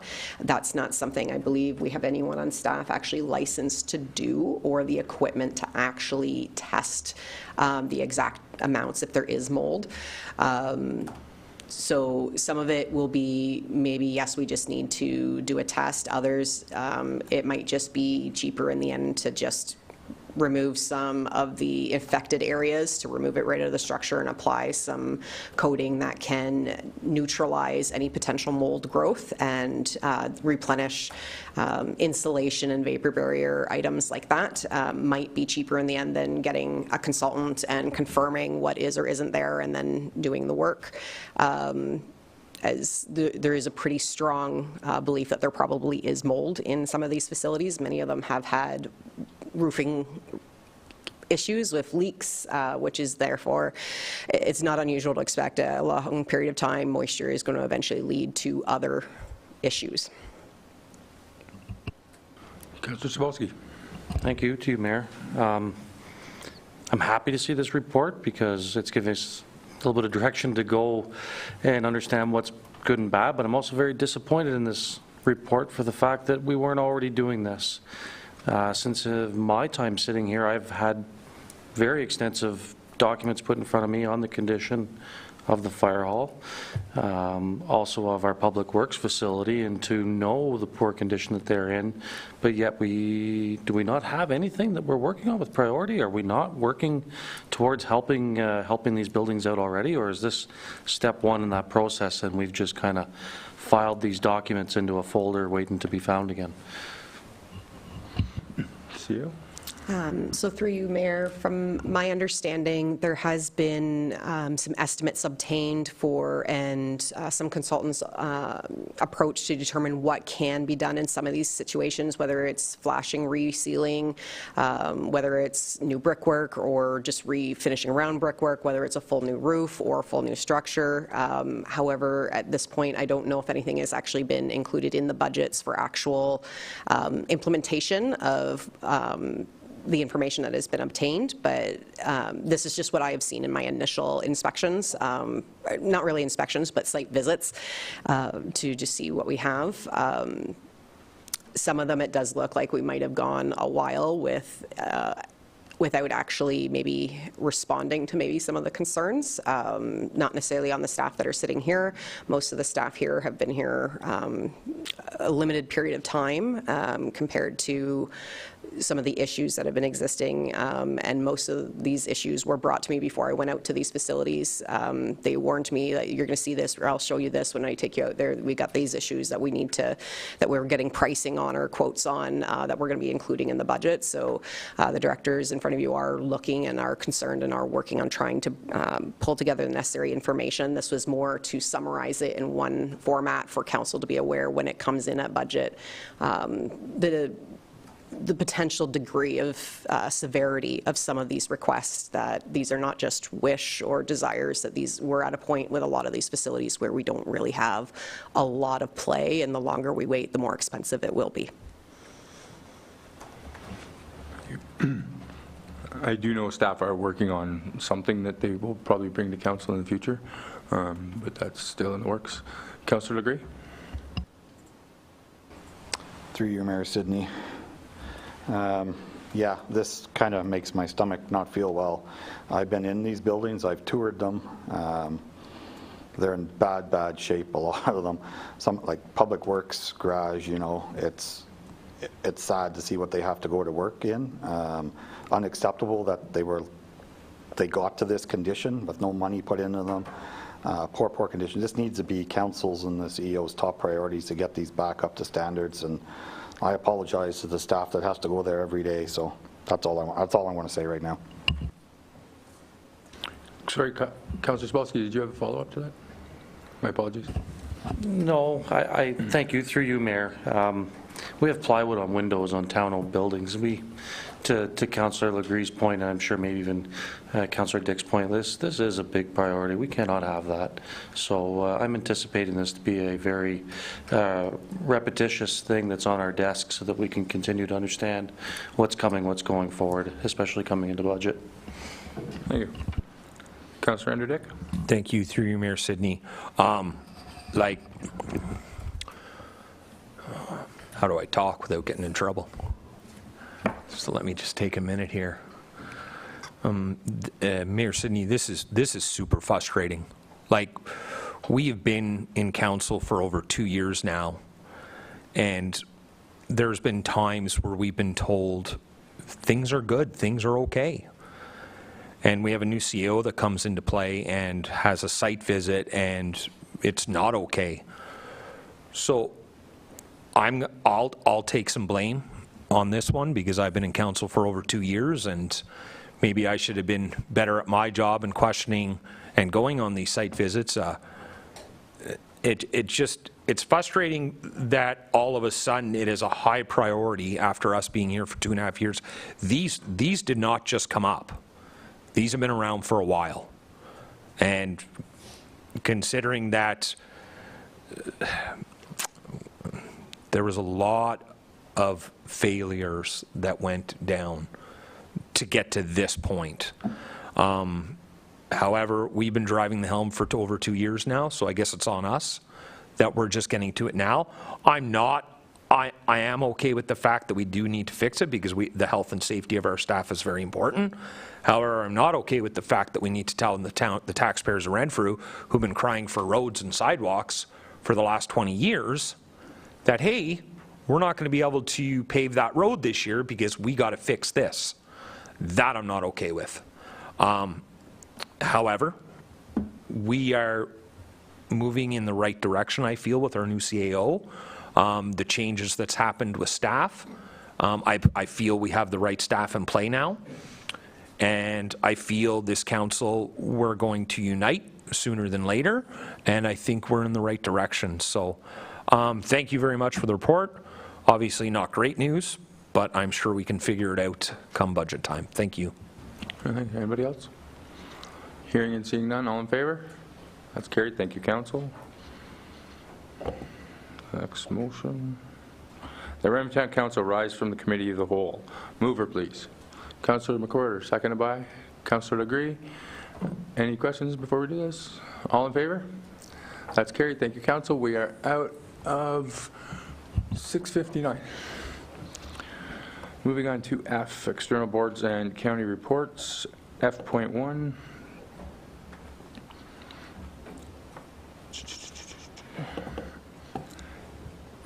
That Renfrew Town Council directs staff Oh, wait, sorry.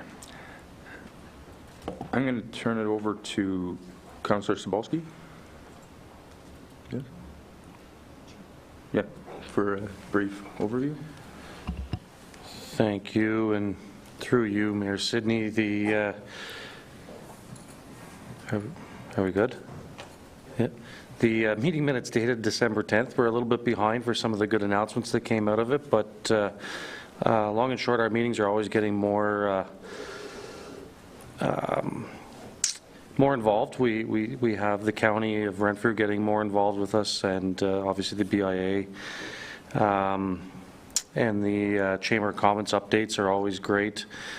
Big news that was out of our Economic Development Planning Committee was obviously the information about the hospital out of our last meeting, but as Mayor Sidney has already expressed, that great news. So I just advise anyone to tune in, and we're going to continue to work on our economic development.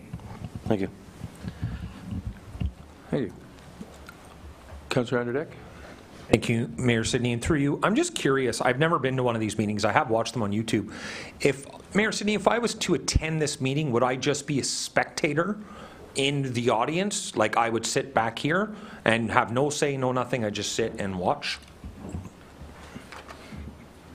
Go ahead. So through the mayor, yes, these are public meetings, so people can come and watch them. Mostly it's electronic, but if we needed to arrange for a gallery in physical meeting space, I believe they traditionally have been in our boardroom, but we can move them into the, they are in the, yeah, so yes, you'd be able to join into the gallery right into this room. And they are public meetings and open for individuals to come. If we do get a quorum amount of council there, that could be potentially an issue. So if there's more than 4 of you or more than 3 in a room, so if there's 4 of you in a room or more, then we would have to ask that one of you please watch maybe electronically, just to avoid quorum issues and potential considerations of it being a council meeting instead. But yes, the public, and you would qualify, could come and watch from the gallery. Councillor Anderdeck? Thank you, Mayor Sidney. So I'm going to argue with the CEO on this one. If I'm just coming as a public member and sitting in the back and not being discussed, not allowed to say anything, I'm just a public member watching, that wouldn't be quorum, would it, Mayor Sidney?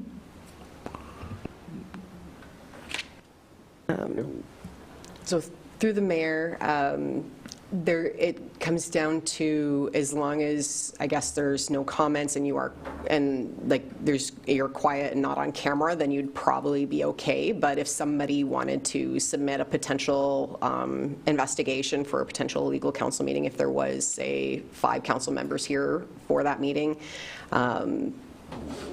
we would have to go through the investigation to prove. It just, when they're not all in the room, it just guarantees that, no, we didn't have quorum here. It more simplifies anybody from trying to claim something and then having to go through the investigation.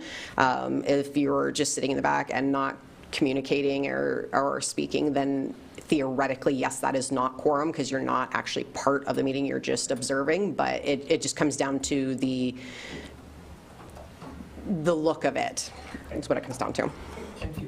I think just further that too, if there's 4 council members in a room and it's advancing business, like they could potentially advance business, so this is a great idea for economic development, we'll take it to the committee of the whole, and council votes on it, that would be considered an illegal meeting. Any other questions? All right, so we do have 2 motions. And the first one is Renfrew Town Council directs staff to further conduct investigative work with neighboring communities on the requirements of the town of Renfrew being a suitable host for film production. Move here, please. Councillor Zabolski. Second by Councillor McWhirter. Any questions on this? Revimo? Thank you. I think this is a very necessary step forward, and I've been part of delegations with to Minister Fedeli, and we picked Minister Fedeli because he was, as a member, a significant driving force in instigating and subsequently having a fund created for Northern Ontario. It was a film fund, of about $125 million to develop the industry. So we've taken that model, and it's called the Southeastern Ontario, I can't remember what the last 3 letters stand for, but it has been put forward that we would like to see the province of Ontario contribute $25 million a year for 5 years for a total of $125 to Eastern Ontario to develop the film industry. So the film industry is not just people standing up reciting to a camera. There are construction techs, electricians, painters, plasterers. There's also people working with makeup. There's craft meaning food suppliers. There's also transportation. There's logistics. There's then renting equipment, specialized equipment, so storing that. So Eastern Ontario at this point does not have the capacity for that. And then you move to the next stage, which is editing and colorization, and I've exhausted what I know about that process. But if you take a look at North Bay and Laurentian and the college, the province of Ontario invested millions, tens of millions of dollars in developing that campus, which has a world-leading and cutting-edge editing capacity and production of films. And so that's what we're suggesting, is that the equality of service that's needed for here has to be developed through government investment. So far it's been stalled because the government has suggested that tax cuts will do that. Well, in speaking with the film producers and the directors and the writers, they don't agree. So I think this is a necessary first step where local communities pass motions and put plans into place to suggest that they're film ready, in the sense that they have the ability to host and provide locations for shoots, and then also have the supporting develop the supporting infrastructure. So fully in support of this. It's one step of the next 100 or 99 steps to getting some funding and developing an industry. I just want to comment on it as well. A few years ago, we were approached to have a commercial filmed here, but unfortunately it was that winter where we didn't receive a lot of snow, and the commercial was about snow plowing, so didn't really happen. But if we all know that, like Almont, Carleton Place, Perth, they all get selected for the Christmas movies and all that stuff, and I think with the surrounding townships, with the amount of farmland we have, with our beautiful historic downtown, I think Renfrew could be a really good place for the film industry. And I just want to kudos to the ECDEV Advisory Committee. I think you guys are doing a fantastic job and moving Renfrew in the right direction, and I just appreciate the work you've been doing. Any other questions? Councillor Andrew Dick? Thank you, Mayor Sidney, and through you, and I want to apologize to the public and my fellow councillors. I did not see these 2 motions in the package. You guys started reading this and I couldn't find it, and so I've been caught off guard on this. And with all due respect, and I value Reeve Emo's thoughts on this, and Mayor Sidney, your thoughts on this, I 100% disagree with this. We are looking to hire in our budget an economic development. No, it's oh, we're still on 1? Yeah. See, I'm totally confused. I don't know why this wasn't at top, why it's hidden down here. I did not see that. So let's talk about number 1, and then I'll talk about number 2. Number 1, we're directing staff to further conduct investigation work with neighboring communities on the requirement that the town of Renfrew be a suitable host for film production. Let's be honest, we're not. We're not even close to it. Renfrew's not even close to hosting a film. We don't even have a hotel. How are we going to feed these people? Who's going to cater it? Where are we going to put them? So we're going to use town resources to investigate working with neighboring communities when we all, let's just use common sense here. We're all adults. There's no way we can do this. We do not have the capacity in Renfrew at this time to host people coming in to film a movie. And I'm sorry, is this something Renfrew needs, or is this something Renfrew wants? We need to ask ourselves that. Like, I'm not mad at any, I'm just really frustrated that this actually made it to the table. Because we do not, and I do not want to use town resources and town staff's hourly wage to conduct investigating work on this when we're not even close to ready on this. So I apologize that I'm coming off a little cross on this, but this is like, again, Reeve Emo, I respect what you said. Mayor Sidney, I respect what you said. I'm just being totally honest on this one. Definitely not in favor of this. I apologize. So I'm just going to jump in here before either Councillor Zabalski or Reeve Emo wants to counter on that. It's my understanding that this is the very beginning stages of a very large product that needs to be put together over probably years. Like, I don't think this is just to start, because the province needs things and all that stuff, and I think Reeve will talk better about it, but with Councillor Degree as chair of the committee, I'll turn it over to him first. Thank you, and through you, Mayor, and to answer direct to Councillor Andrew Dick, if it's okay. So I think we're all aware that we're not ready for it yet, and to Reeve Emo's words, there is a lot of opportunity from the provincial government for movie growth.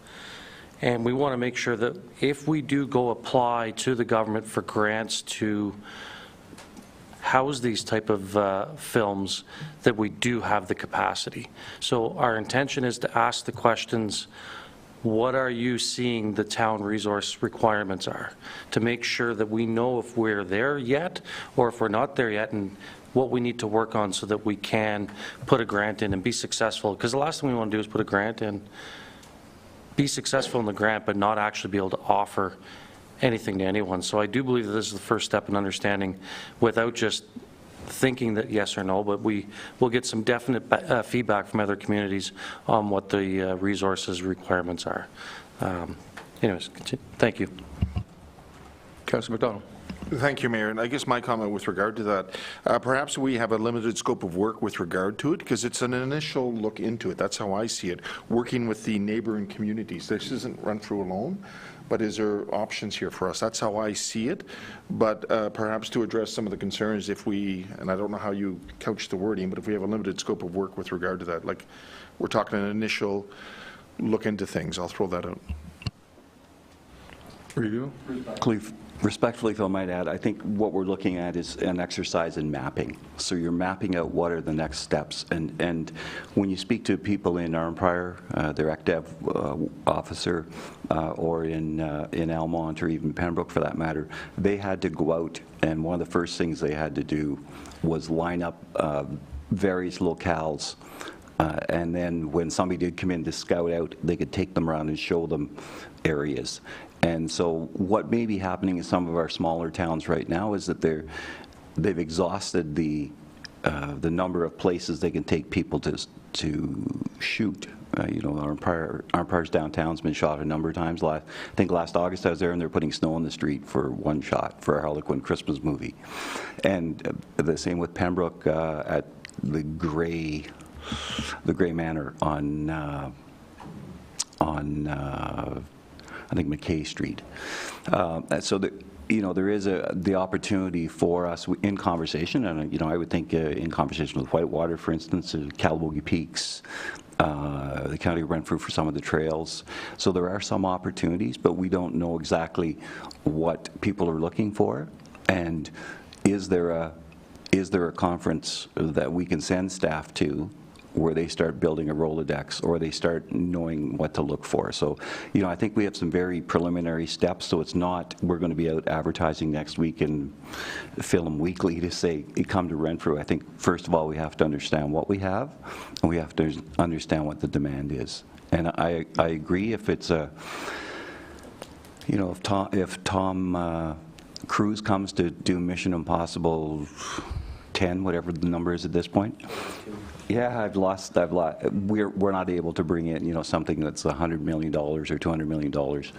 Some of the Harlequin ones are a little smaller budget. Some of the commercials are smaller budget. I know there are commercials shot at Calibu Motorsports track. I've been there for those in the past, and some of the peaks in the past as well. So I think there's some opportunities, but we just don't know what they are yet. Any other questions or comments? Councillor Anderdick? So through you, Mr. Mayor, thank you to my fellow councillors on the debate and giving their reasons why they think this is a good idea. It's not a good idea. It's absolutely not. I hear what my fellow councillors are saying, that we need to start somewhere. We just had a report that our buildings are falling apart. And now we're going to pay a staff member to go talk to neighboring communities about filming in Renfrew. The optics on this are wrong. It's not a good idea. Again, I'm just one vote. We are not ready to start this. We are not. Strongly object to this. And again, I'm only one vote for the town of Renfrew, and I'll just leave it at that. Thank you. Councillor McDonald. Thank you, Mayor, and to you. I'm just wondering if we can put this off then. And I would like an information package coming towards us with a clear delineation of what we're looking at, because I don't see that here. I mean, this rose up from the Economic Development Committee, and with some support there. So perhaps if we get a bit of a better picture of it with some of the scope that we're looking at, so we have a clear understanding of what we're looking at. And to Councillor Dick's point, I get that. So maybe if we put this off. Table it? Pardon? To table it? Yeah, like to put it off for the next meeting, if we can come forth with an information package. Okay. So respectfully, might I suggest, rather than tabling it, you send it back to committee for them to refine the ask. Would that make sense? Yeah.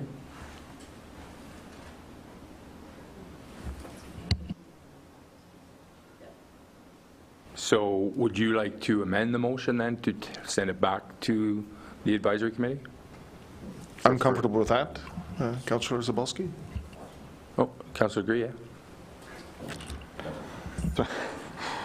Through you, Mayor Sidney. So, okay, I'm confused. So all this is we're not asking, there's not really any extra monies here. If we're just getting our staff member to reach out to other communities to get feedback and information. Am I correct on that?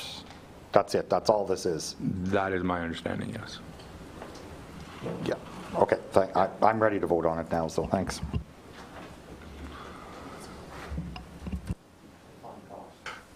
Yeah.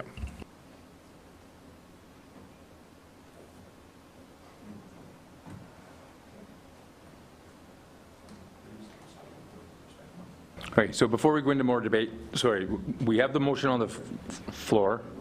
Now, do we have a motion to send it back to the advisory committee with a first and seconder? So, Councillor McDonald, do you want to motion that? Yes. Do we have a seconder? Yes, you do. Revimo. So You do. we will vote on that amended one. So we're voting on sending it back to the committee for further clarification and details. With regard to scope of work Scope and of work. expectations, and yes, please. Okay. Yes. Councillor Anderdick. Thank you, Mayor Sidney, and through you, I would like to thank my fellow councillor McDonald on bringing this back to committee. However, my stance is strong on this one. Even if it goes back to committee and it comes back here in 2 weeks, it's going to be a hard no for me. To say what Councillor Rees said, he 100% correct. It seems minuscule that it's staff's talking to neighboring communities, but no, it's like, to what cost? Are they going out for lunch? Are they going to be talking for weeks? Are they going to be talking for months? I am not okay with taxpayers' money being used to talk about filming in the town of Renfrew when we do not have the capacity to do it. In my opinion, as a councillor, it's a waste of time and it's a waste of the taxpayers' money. So I know Councillor agrees, ready to vote on it, and I'm sure other councillors are too. I'm ready to vote on it. I've made my stand. And I'm ready to vote tonight too, so thank you. Okay, but the motion that's on the table is to send it back to committee. So does anybody else have any questions regarding sending it back to committee?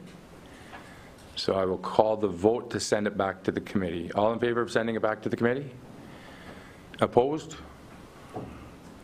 It's carried 6-1.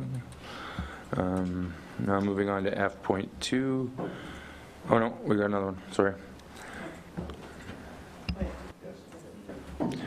The Renfrew Town Council established an operating budget for economic development functions, including the consideration of hiring an economic development officer, economic development staff, or community and business ambassadors in 2025. Further, the council consider an outreach program, recruiting volunteers, and assigning BR&E action plan deliverables across downtown Renfrew BIA, Renfrew and Area Chamber of Commerce, Town of Renfrew Staff, and Economic Development Advisory Committee. Mover, please. Councillor Sobalski, second by Councillor Legree.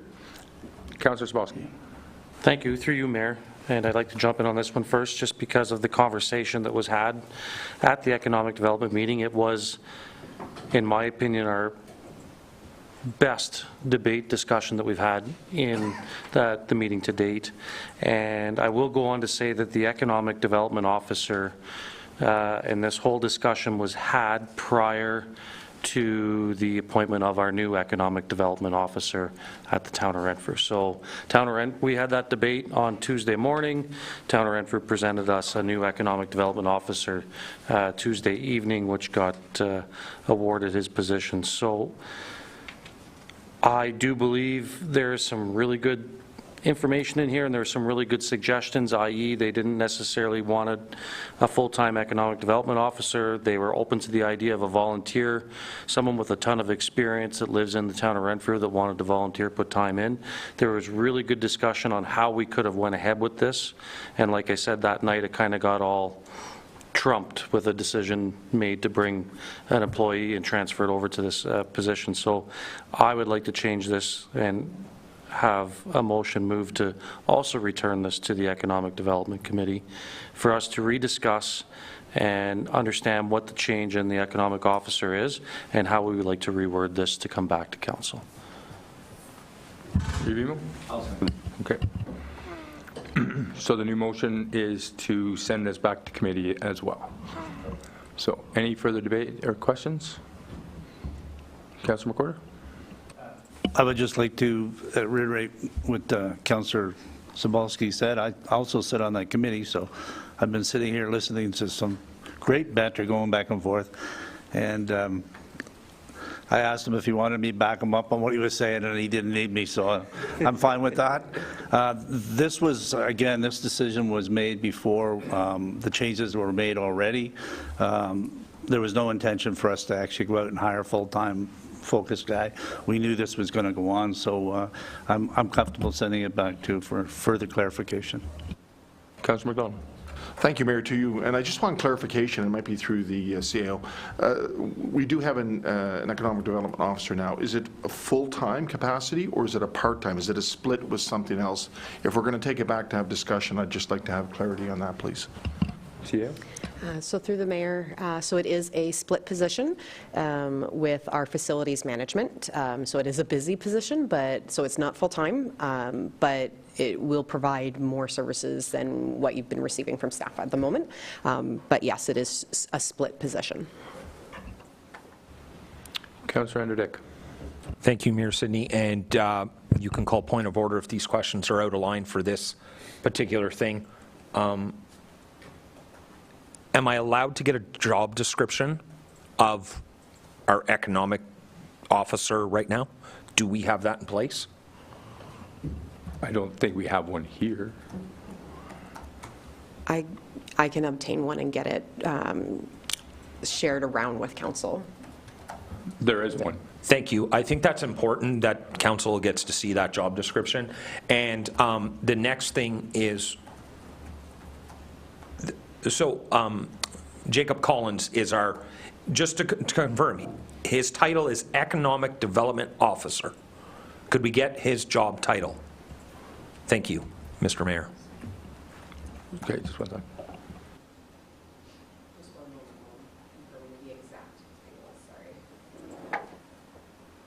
Sorry, just one moment while I get the exact title. Sorry.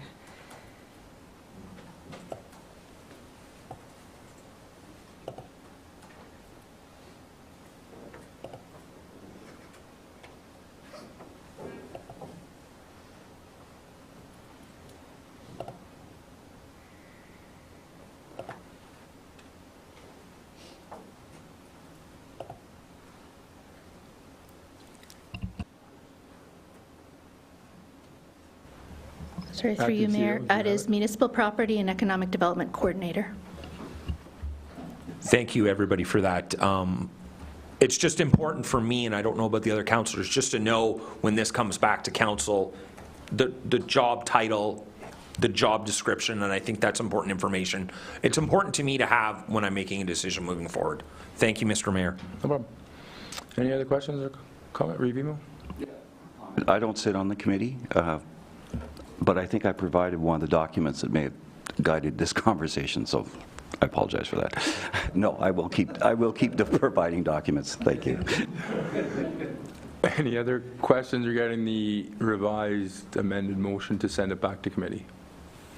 Hearing and seeing none. All in favor of that? That's carried. Thank you, Council. Moving on to F.2, County of Renfrew. So this is information purposes. I will ask the Reeve if you want to do each individual one, or if there's one. Touch on some real quick points on each one. So do you want to just open it up?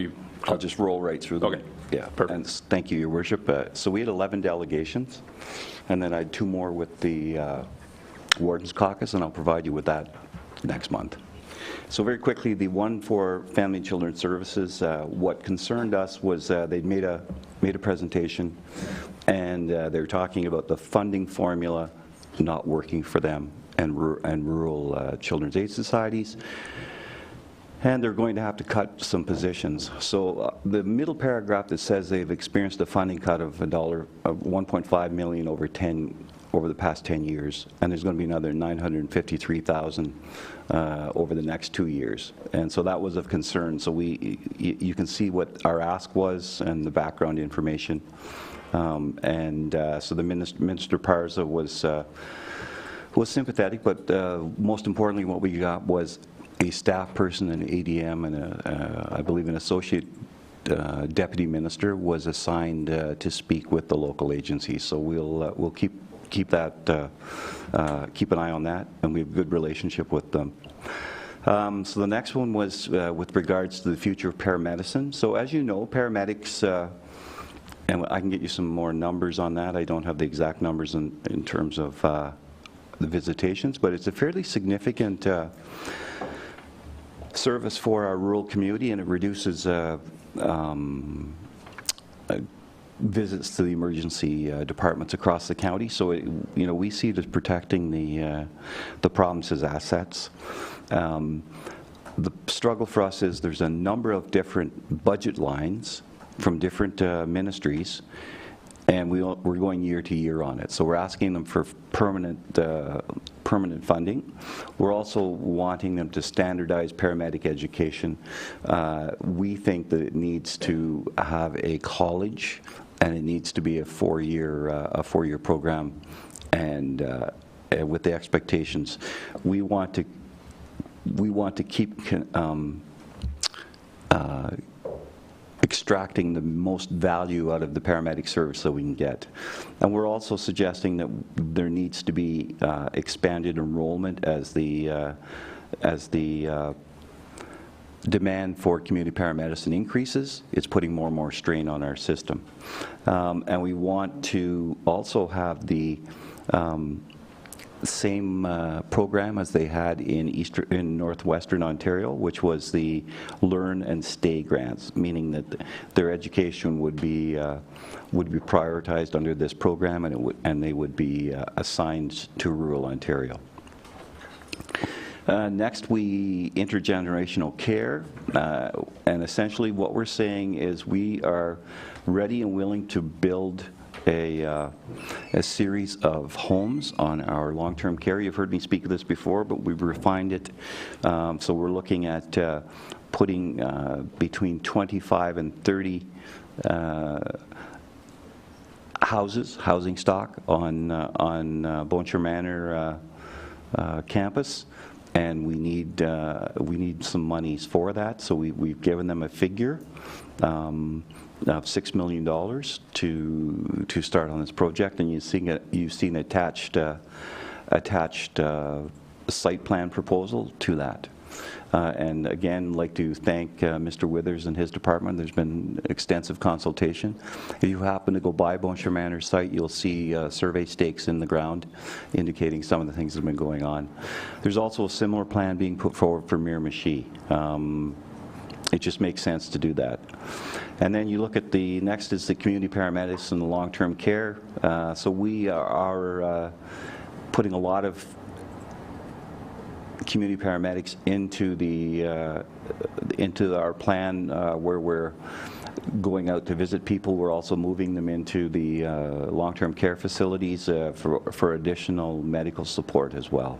And so what it does is it again saves the government money and allows people to age at home or to live a little longer in their present settings. So again, it's a pretty extensive briefing. The next one was funding for MESA, and so the MESA program, and there's a series of numbers. I have a file an inch thick I could give you if you're interested. So what it does is we stood that up in May of last year with the actual hitting the ground in June. And over 1,400 contacts with people. I think 35 of them have been sent off to treatment and then brought back in to homes in the area. And there's a number of other contacts that are important. I can give you that information if you really wish down the road. And so we were asking for $2.5 million to operate that program. 2 teams of dedicated paramedics and crisis mental health workers. We're measuring the results, so we're able to promote this program to the province. We also did a presentation at Roma, and there was 250 people attended it, and we've had 20 requests, Chief Nolan and myself, to do presentations across the province on this. It's very well received. Yesterday, we received an announcement. MESA's the central piece of this. We received confirmation that we're receiving $6.4 million a year for the next 3 years to operate a treatment service in Renfrew County. One of the things we don't have is detox.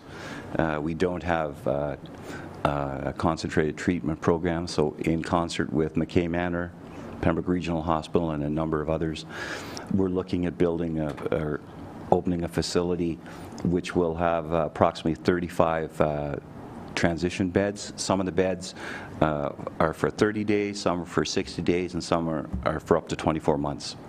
And so they're dealing with addiction and substance abuse. And we have a series of partnerships signed with Pembroke Regional, with McKay Manor, with Pathways, and it's a compassionate care model. And again, this has been very well received, and we're going to be going on the road with it as well to talk about how it will serve the community. There should be approximately 35 to 40 full-time or full-time equivalent people hired for this. So it's quite a significant jewel. The province of Ontario initially was only going to announce 8. After a fairly steady application of pressure and providing information, they have announced 27 in total. It's a $597 million investment across the province. So we're very proud to have been one of the first, and also to have been the lead in a lot of instances. And next we have the Land Development Corporation. So we are struggling as our small rural municipalities, and so Renfrew County is a small rural municipality in the sense we're large because of our geographic landmass. We're 7,700 square kilometers. But most of our development, as you know, is on a ribbon on Highway 60 and along Highway 17. And as such, we also don't have a significant land development or a roster of land developers.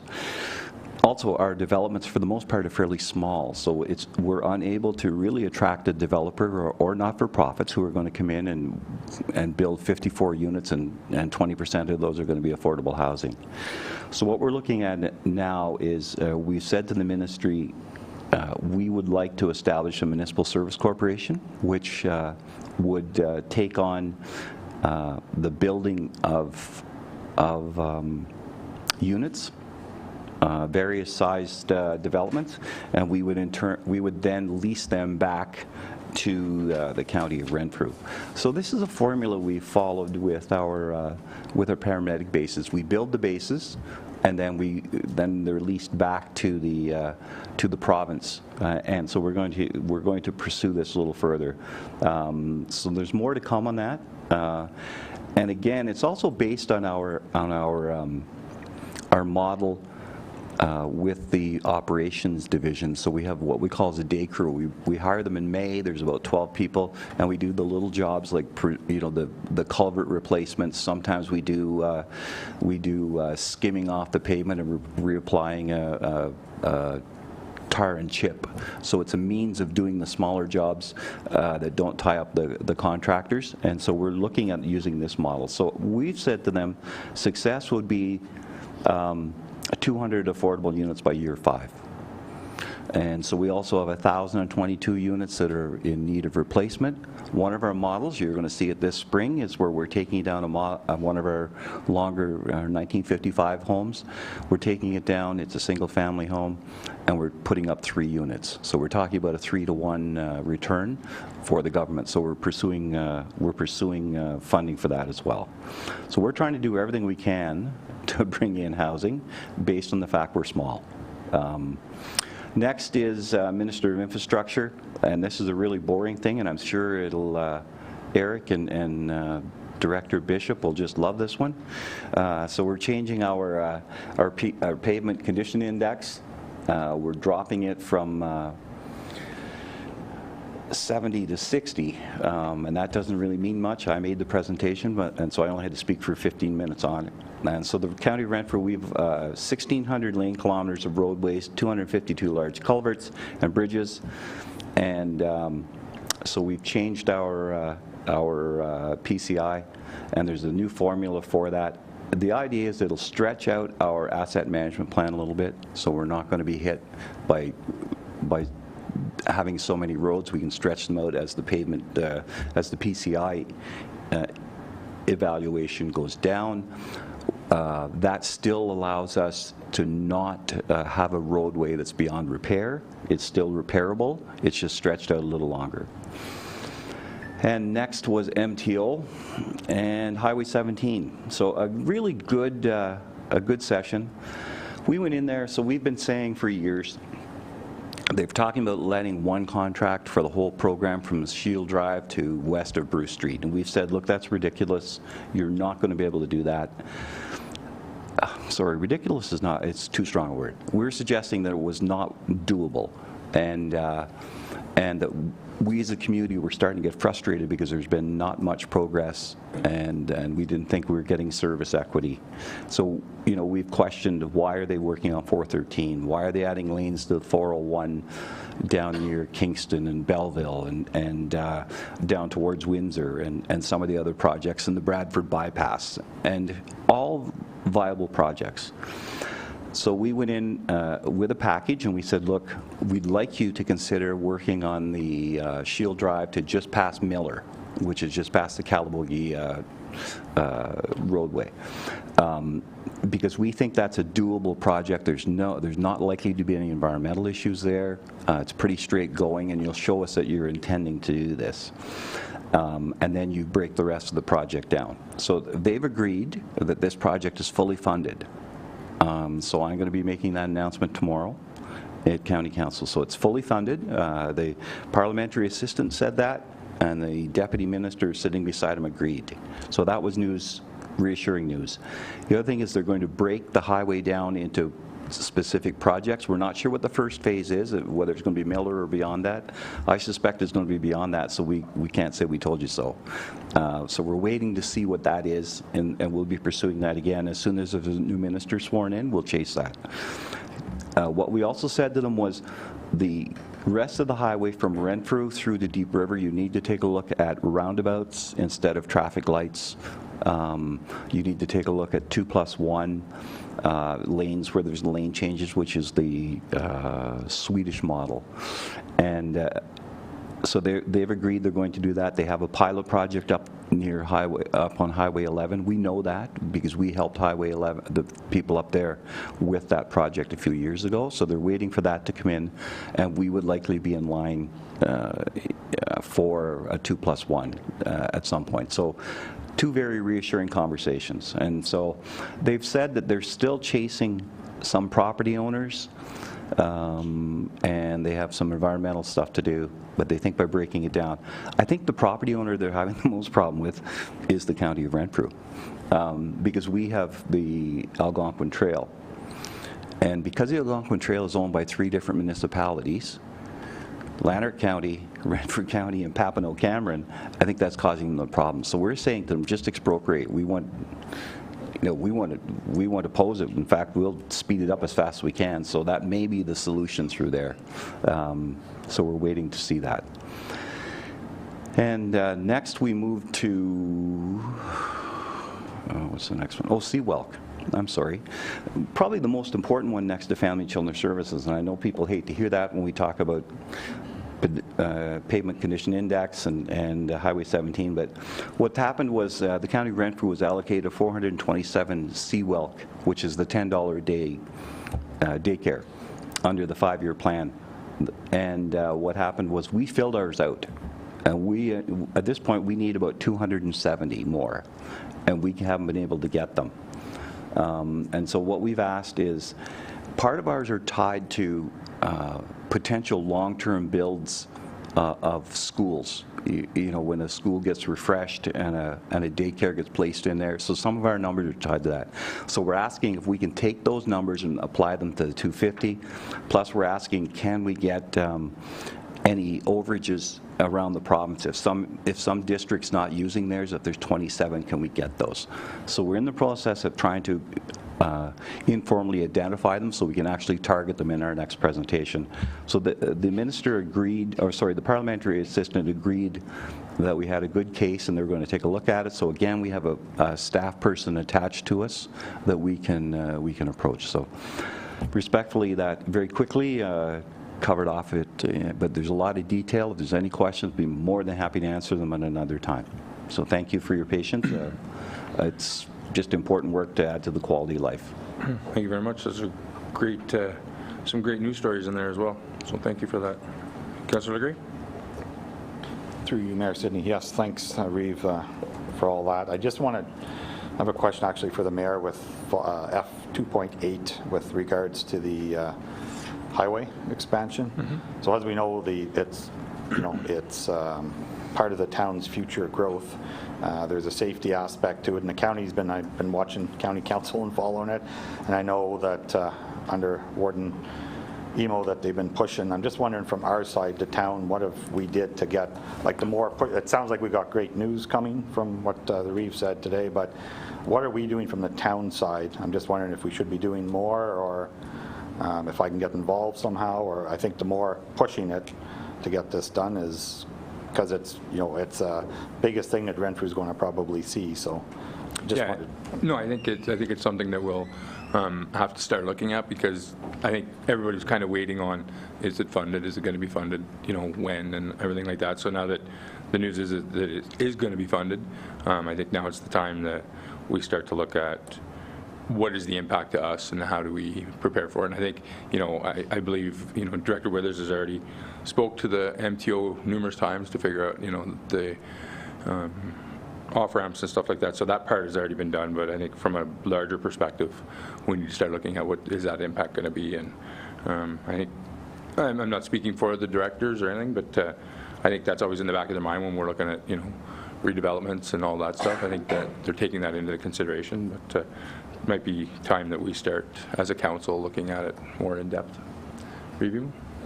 Thank you, and through you, so fortunately, having been privy to the discussions here, whenever the minister or the parliamentary assistant asks a question about local readiness, and we've said, you know, that this is important because we've got a lot of money, local money tied up in this, the local municipalities upgrading their approaches to Highway 17 to become Highway 417, relocating underground infrastructure.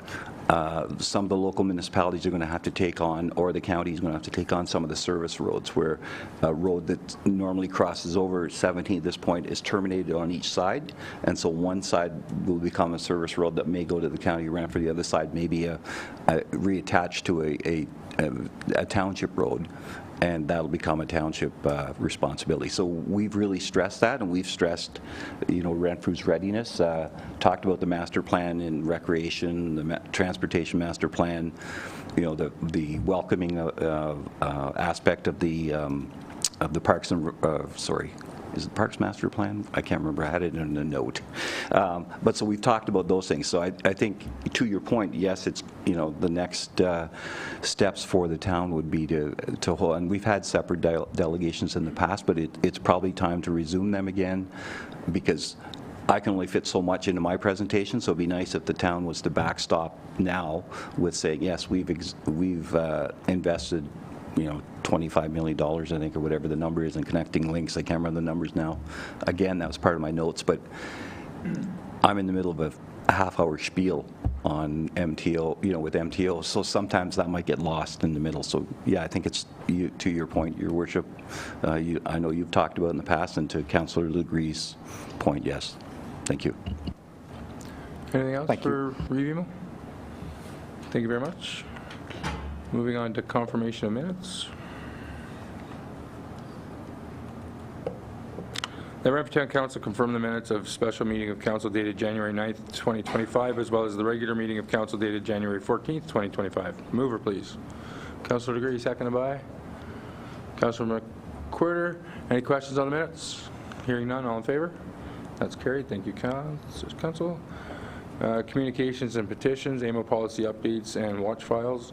That's information purposes. Does anybody have any questions regarding this information? Review. I would encourage you to take a look at the election readiness piece. The vote is if, oh God, I'm going to say this wrong. Vote like your quality of life depends on it. Sorry. I didn't like that when we did that, but that won at the board. But anyway, it's a really good campaign, so it might be time, if you have time, take a look at it. Thanks. And then there is some motions here. The Renfrew Town Council received the water fluoridation effects on the immune, compromised, and unborn very young report as information. Mover, please. Councillor McDonald, seconded by Councillor Degree. Any questions on this? This is just information. All in favor? That's carried. Thank you, Council. Letter to the federal and provincial government requesting improvement to the current justice system. The Renfrew Town Council directs staff to execute a letter to the federal and provincial governments requesting improvements to the justice system excuse me, to address gaps that result in the release of individuals who may pose a risk to public safety without adequate safeguards. Mover, please. Councillor McQuarter, second by Councillor Degree. Any questions on this? All in favor? That's carried. Thank you, Council. A letter of support for the municipality of Kincardine.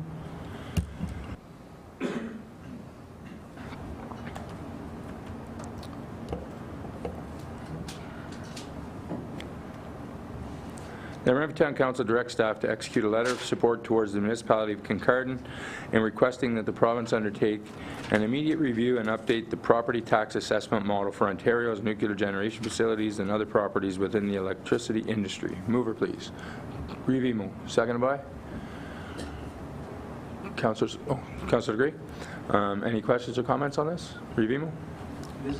Particularly relevant, and maybe not so much to the town of Renfrew, but to some of our surrounding municipalities, because the dams and some of the properties associated with hydroelectric production have not been reevaluated since about 2014, and as such, the pay in lieu payment in lieu of taxes is likely considerably lower than they should be. And so I think realistically, that revenue should be brought up to speed.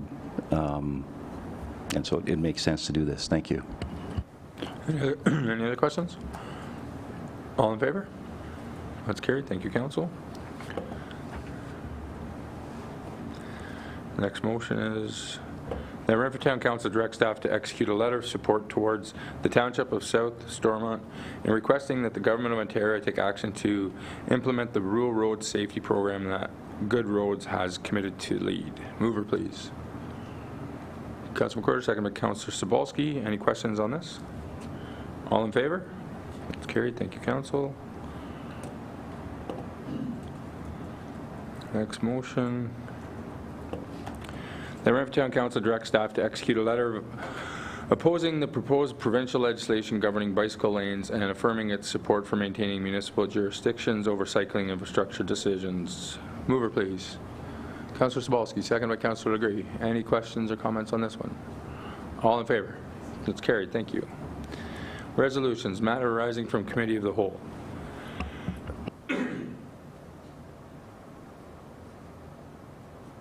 I'll read the motion. All right, bear with me. That Renfrew Town Council adopt the following resolution considered in Committee of the Whole on January 14, 2025. 1. The Renfrew Town Council authorized the borrowing of money from time to time to meet the current operating and capital expenditures for the year of 2025. 2. The Renfrew Town Council approved the establishment of an interim tax levy and the authorization of payments of taxes as well as any penalty or interest charges for the non-payment of taxes or any installment by the due date. 3. The Renfrew Town Council accept the 2025 OPP cost update with yearly comparisons as information. 4. That Renfrew Town Council adopt a new salt management plan that will be updated as required by Environment Canada Code of Practice for environmental management of road salts or applicable legislation, and further that the council endorsement identified in the plan be passed.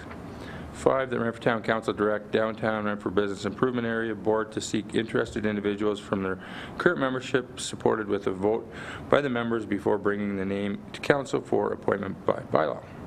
6. The Renfrew Town Council approve an amendment to the delegation of authority selection of the corporate sponsorship and advertising policy to increase the maximum threshold for sponsorships and advertising agreement authorized by the directors and or their designates from 1,000 to 5,000. So these are all things that were done at the Committee of the Whole January 14th. Any questions or comments? Councillor Andrew Dick. Thank you, Mayor Sidney, and through you. Now I see the salt management's in this one, but then there's another one. So I'm just going to ask my question now. I'm glad to see the environmental manager is in-house tonight because I did have a concern. I just want to make sure she is comfortable with the salt management plan moving forward, seeing she is our environmental manager, and I would just like her thoughts on it. Thank you, Mr. Mayor. I will turn it over to you. Through the mayor, I did review the salt management plan. I had some very minor comments, mostly regarding to what you had mentioned the last meeting regarding the trails, those being wrong, and pass those along to the directors that prepared the report. But it is fairly operational, but going forward, it is a working document, it's a living document, and it'll have annual reviews that I will participate in. Thank you. Any other questions? All right, all in favor of these? That's carried. Thank you, Council.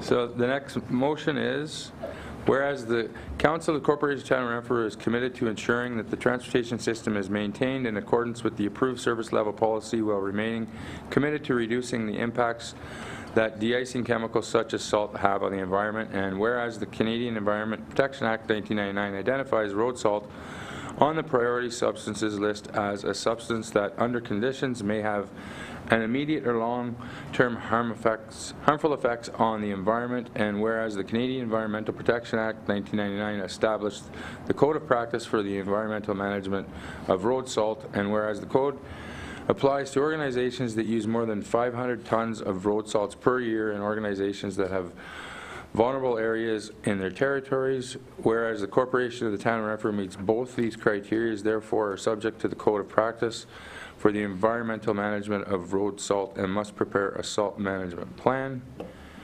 Whereas it is recognized that the salt management plan is dynamic and that it's subject to change, updating, and continuous improvements to be modified to reflect organizational changes, technical changes, and new operational procedures and best practices as they become available. Now be it resolved that the Council of the Town of Renfrew endorse the salt management plan as a mechanism to reduce salt use while maintaining driver safety as the most important priority. Mover, please. Councillor Andrew Dick, second by Councillor Legree. Any further questions on this? All in favor? That's carried. Thank you, Council. Matters arising directly from Committee of the Whole.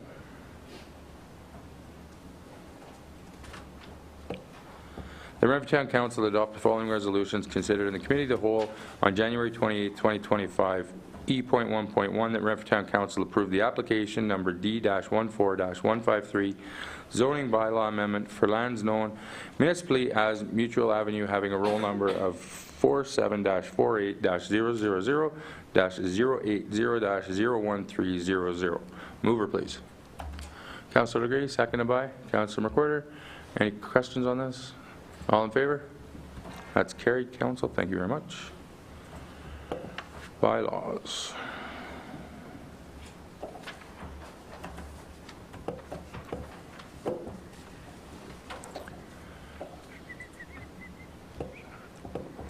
That bylaws listed on the agenda of January 28, 2025 be taken as read and passed. 04-2025, amendment to the sponsorship and naming rights at the MyFM Center, Miller family. 05-2025, boring bylaw 2025. 06-2025, interim tax levy 2025. 07-2025, adopt a new salt management plan. 08-2025, amendment to the corporate sponsorship and advertising policy.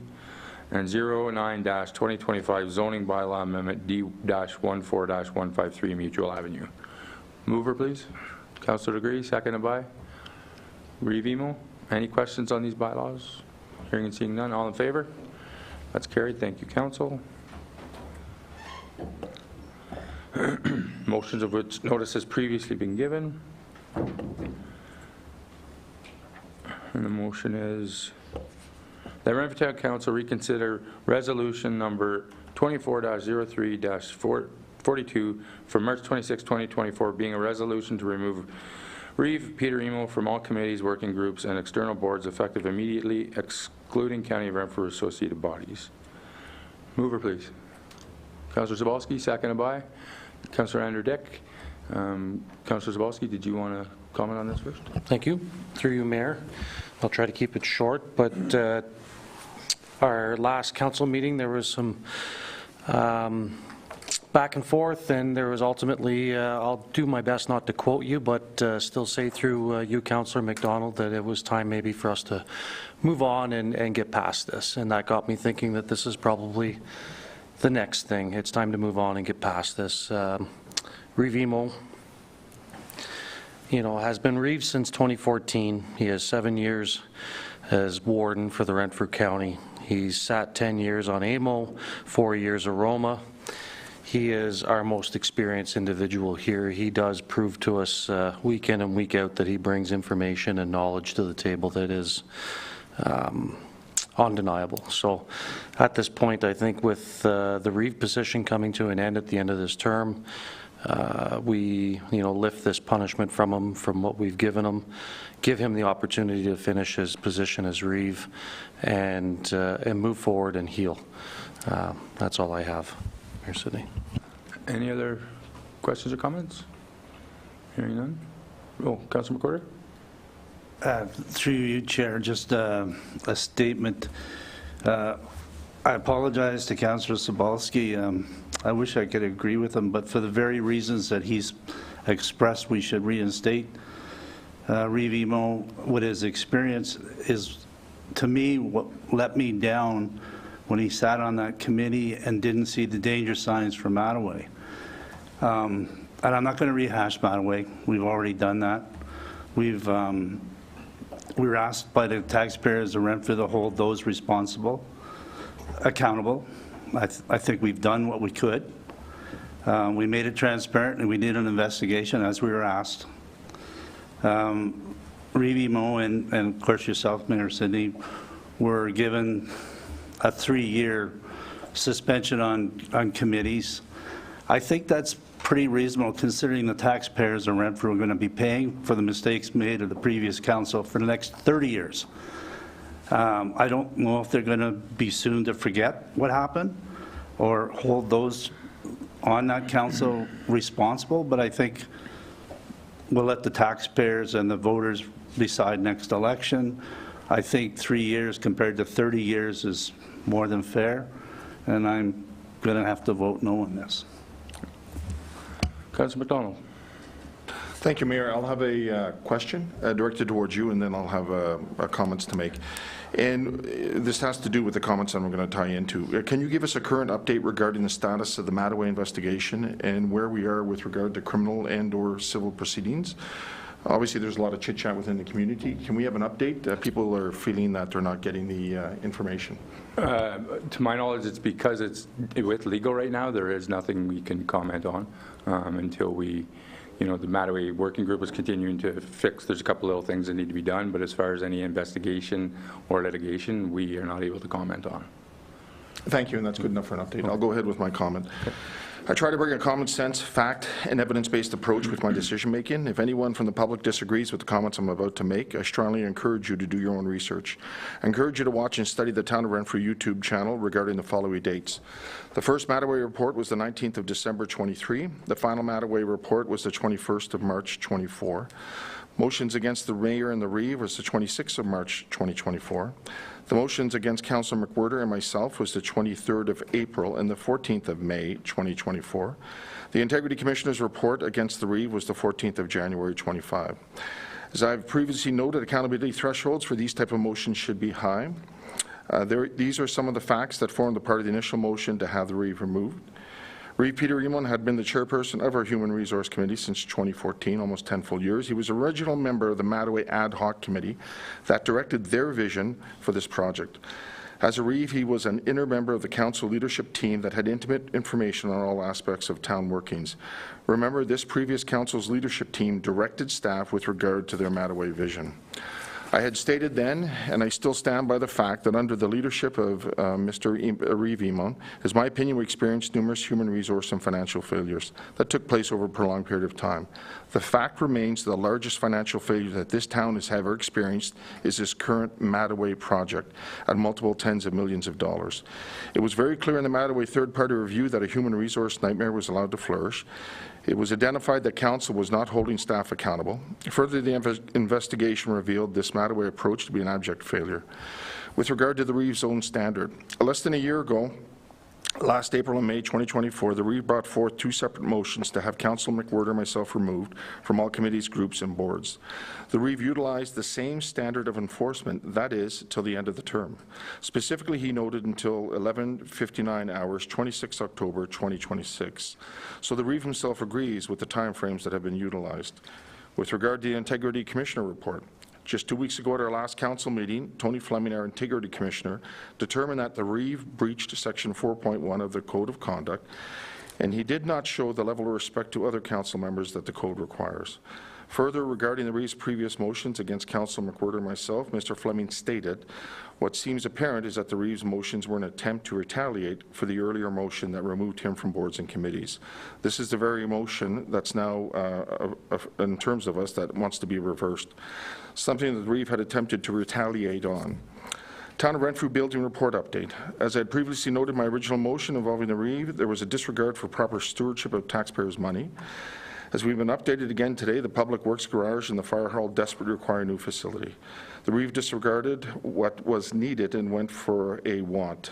This Mattaway project build was not a need, and obviously there are other people involved too. As we're all well aware, there is much information with taxpayers and Renfrew residents, much frustration. Our town had to absorb an approximate 10% increase in last year's budget for Mattaway alone.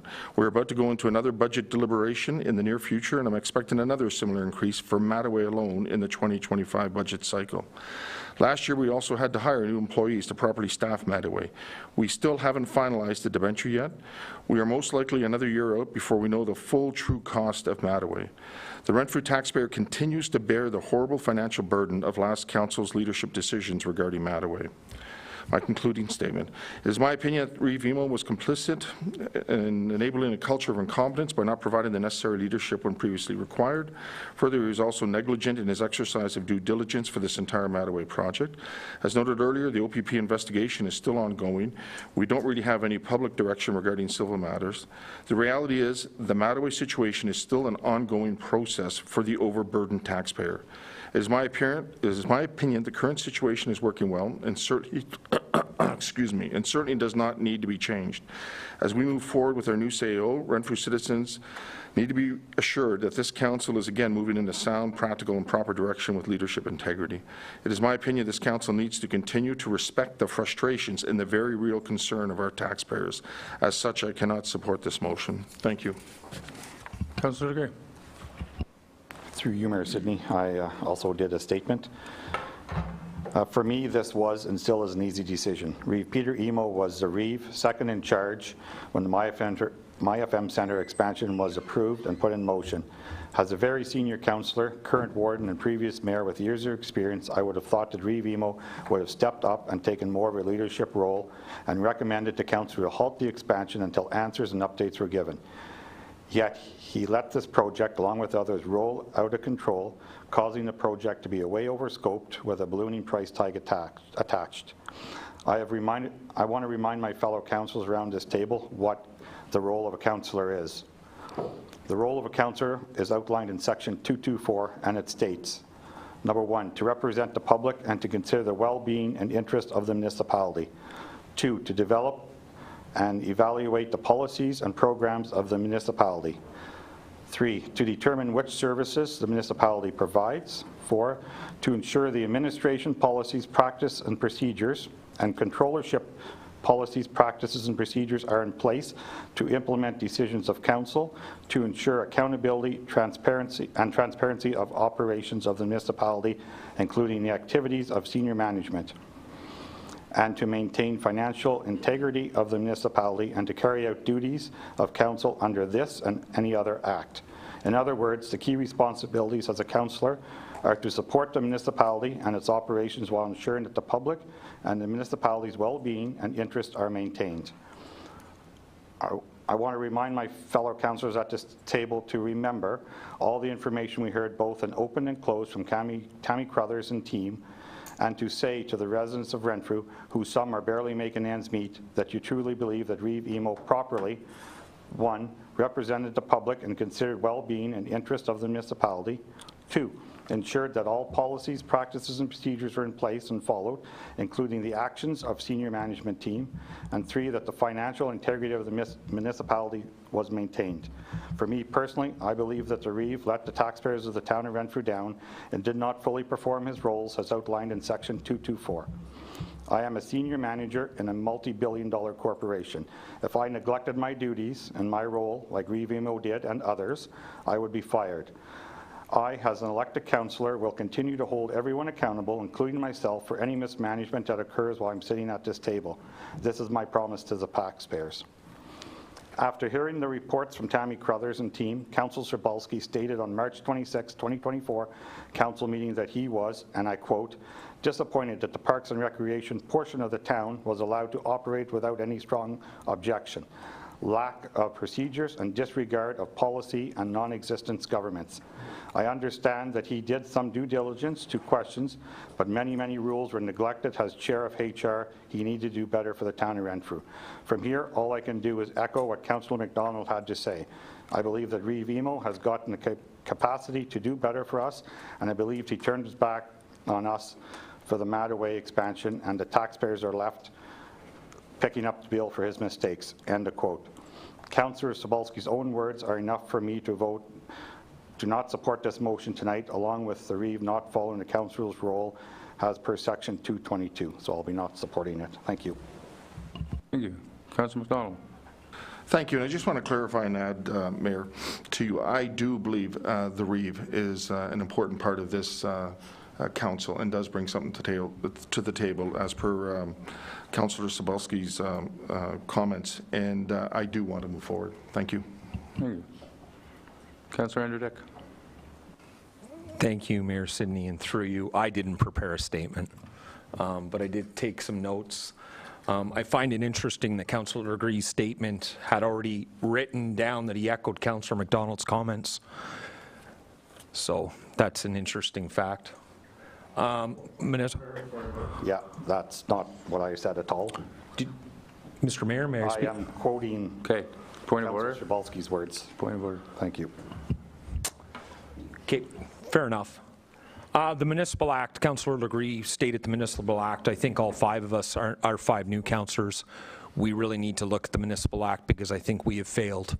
What Councillor Legree stated in the Municipal Act tonight, I think all 5 of us have failed some of those orders. So we need to be careful. My dream of moving forward as a unified group obviously is going out the window tonight, which is disappointing. Let's take a look back. When we first got elected, yeah, we were upset. The town was looking to blame people. We were looking to blame people. And if we look back on it now, we now know, yes, Reeve Emo and Mayor Sidney had their role in it, but let's be honest, there was about 15 to 20 people that are guilty of what happened in the town of Renfrew.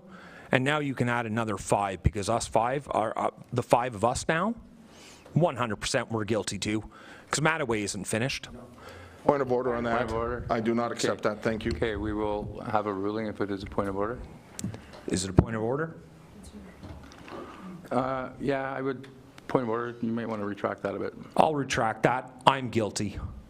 I'll take the blame because I'm man enough to say that I'm guilty of, 2 years. It's not done. We've been sitting here for 2 years and it's not done. So I'm man enough to say, hey, I'm on council now. This is my responsibility now, and it's not done. So I'll take the blame. It's too bad that we can't turn the page on this. Reeve Emo has a lot of experience. A lot of experience. The county has decided that he's smart enough and he's good enough to be the warden for another year. And it is too bad that we can't turn the page on this for the town of Renfrew. He's not the only one to blame. Mayor Sidney's not the only one to blame, and I think we all know that. I'm disappointed. It is what it is. And we'll just leave it at that. Councillor Gray. Through you, Mayor Sidney, I just want to kind of straighten the record here. I also know that both the mayor and Reeve are not the only ones that's responsible for this, but the motion tonight is for Reeve Emo, not everybody else, and it's the one in front of us, so that's why I talked to just directly that one. Thank you. Thank you. Councillor Andrew Dick. Thank you, Mayor Sidney, and I will apologize to Councillor Gray. I thought I heard him say, I want to echo Councillor McDonald's comment, so I will retract that, and I do apologize in public. To you, I misheard you, and that's why I said that, so that's on me, and I think that I should retract that statement also. Fair enough. Councillor Gray. Sorry, this is, can I get the clerk to do a recorded vote on this, please? Councillor Sobalski. Thank you. Through you, Mayor. Real quick, I guess I apologize to Reeve Emo. This isn't something I was anticipating putting you through one more time. It wasn't my anticipation, and just in regards to listening to the comments and how easy it is to identify one single person, in this case Reeve Emo, for his input for Mattaway. We're all sitting in a building here that had a price tag that doubled underneath our watch. We have to be aware of how much accountability one has put on each other, and we do make mistakes, and we do not always have the best choices when overseeing when things are going wrong, and we can find excuses within all those choices that we make. So I was just hopefully trying to extend an olive branch to the Reeve to potentially, like Councillor Dick said, that get through this term as a group, as together, and try and do something good for the town of Renfrew as one unit. Thank you. Thank you. Councillor Dick. Sorry, Mayor Sidney, and thank you, and through you, and I do want to make another statement about how many times we've sat in here and we've been told by staff certain things on certain issues, and we voted in favor of it because we thought we had the right information, and then all of a sudden we find out 6 months later, 9 months later, a year later, whoa, that wasn't the right information. We made a boo-boo. Obviously, it's not a boo-boo where Councillor McWhorter made a good point. You know, it's not a 30-year boo-boo. It's a 1-2-year boo-boo. But it doesn't matter about how long it is. It's just the fact that we've done it too, or I've done it. Sorry, I won't put you guys under my umbrella. I've done it where I've heard information, I voted a certain way, and then I found out what I heard wasn't actually the truth. So that is all I have to say. Again, I apologize to Reeve Emo too that he had to go through this again. And we will just leave it at that, and we will do our vote. Reeve Emo.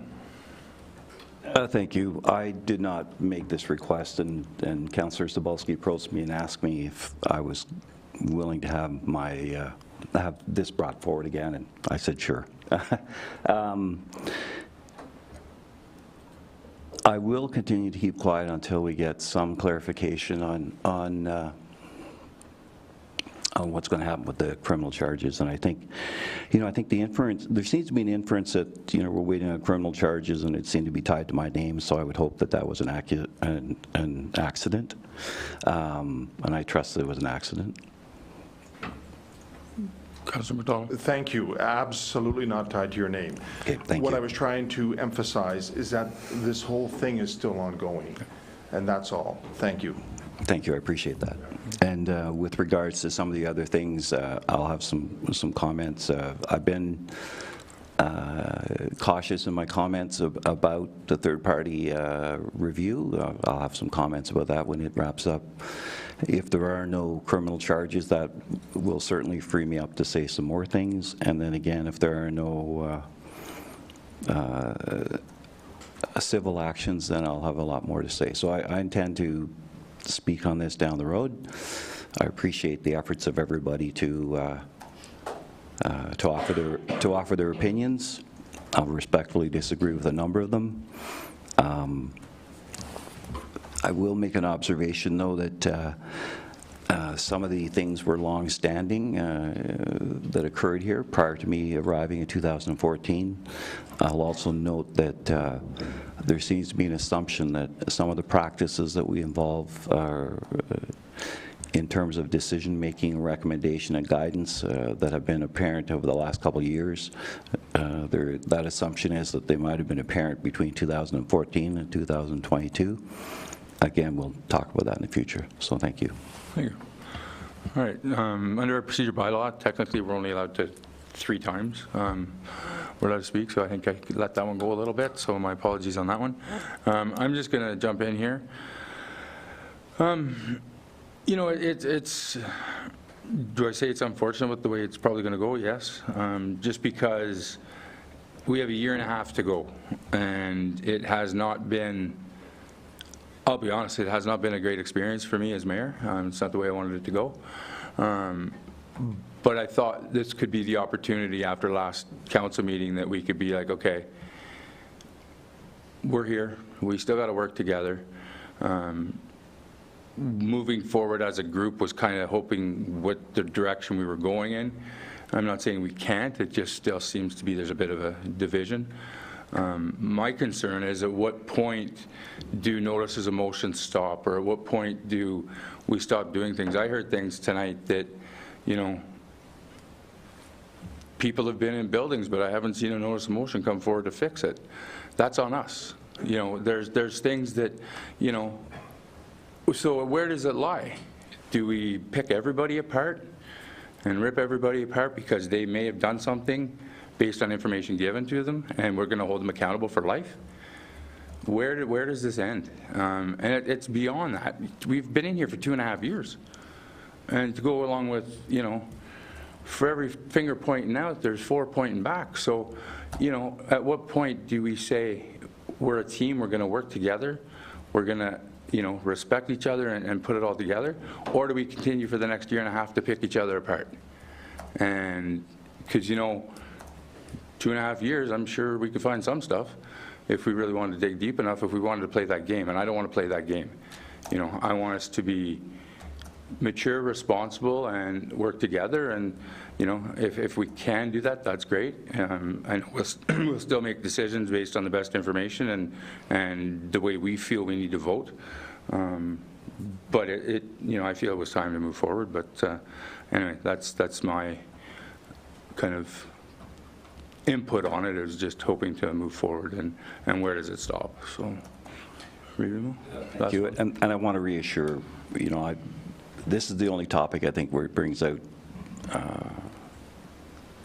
some feelings and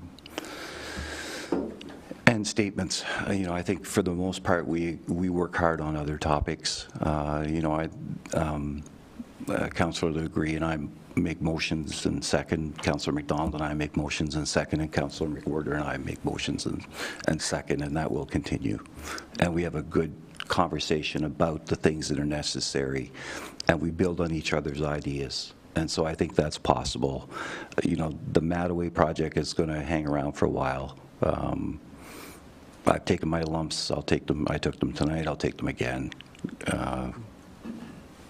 I'm a big boy. I can handle it. And so I think, you know, we should reassure people that we can work on the bigger items and move forward. And you know, I'm content with that. And so, you know, thank you for the opportunity to speak and to contribute. You know, I think it's important we all contribute. We all do contribute.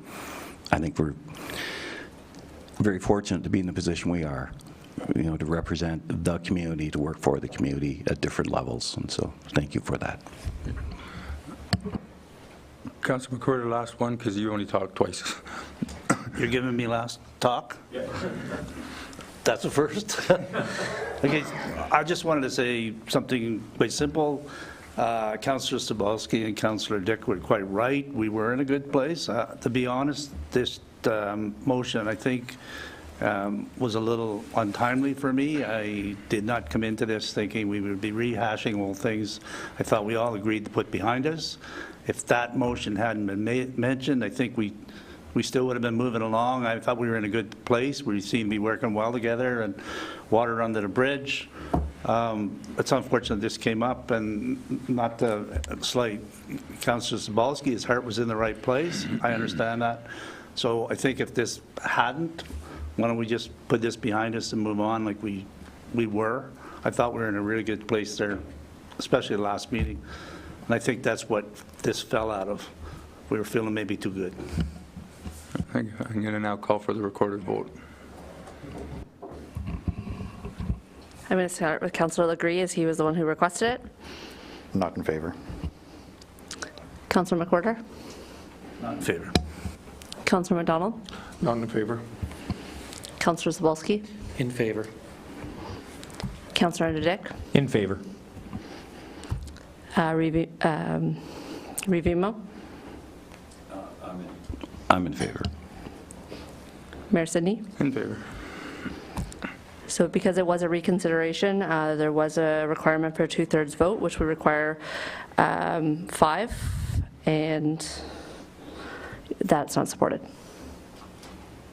Thank you. Moving on to motions requiring suspension of the rules. We have none. Oh, sorry, yes, I got to go back up. I missed one.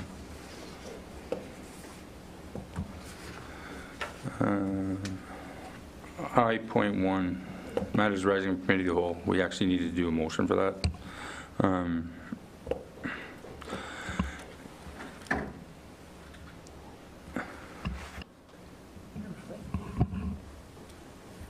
Through you, Mayor. Just on a procedural end, yes, the motion was read. Yes, it was voted on. Unfortunately, we did not have a mover or a seconder, so just to tidy things up. So it was read. Do we have a mover on that? I1. It's the one the Renfrew Town Council adopted the following resolutions considered at committee of the whole on January 14th. And then I listed, there were 6 of them. And there was, I just didn't ask for a mover or a seconder. You move it? Seconder? Councillor Sobolski? All in favor? Carried. Thank you, Council.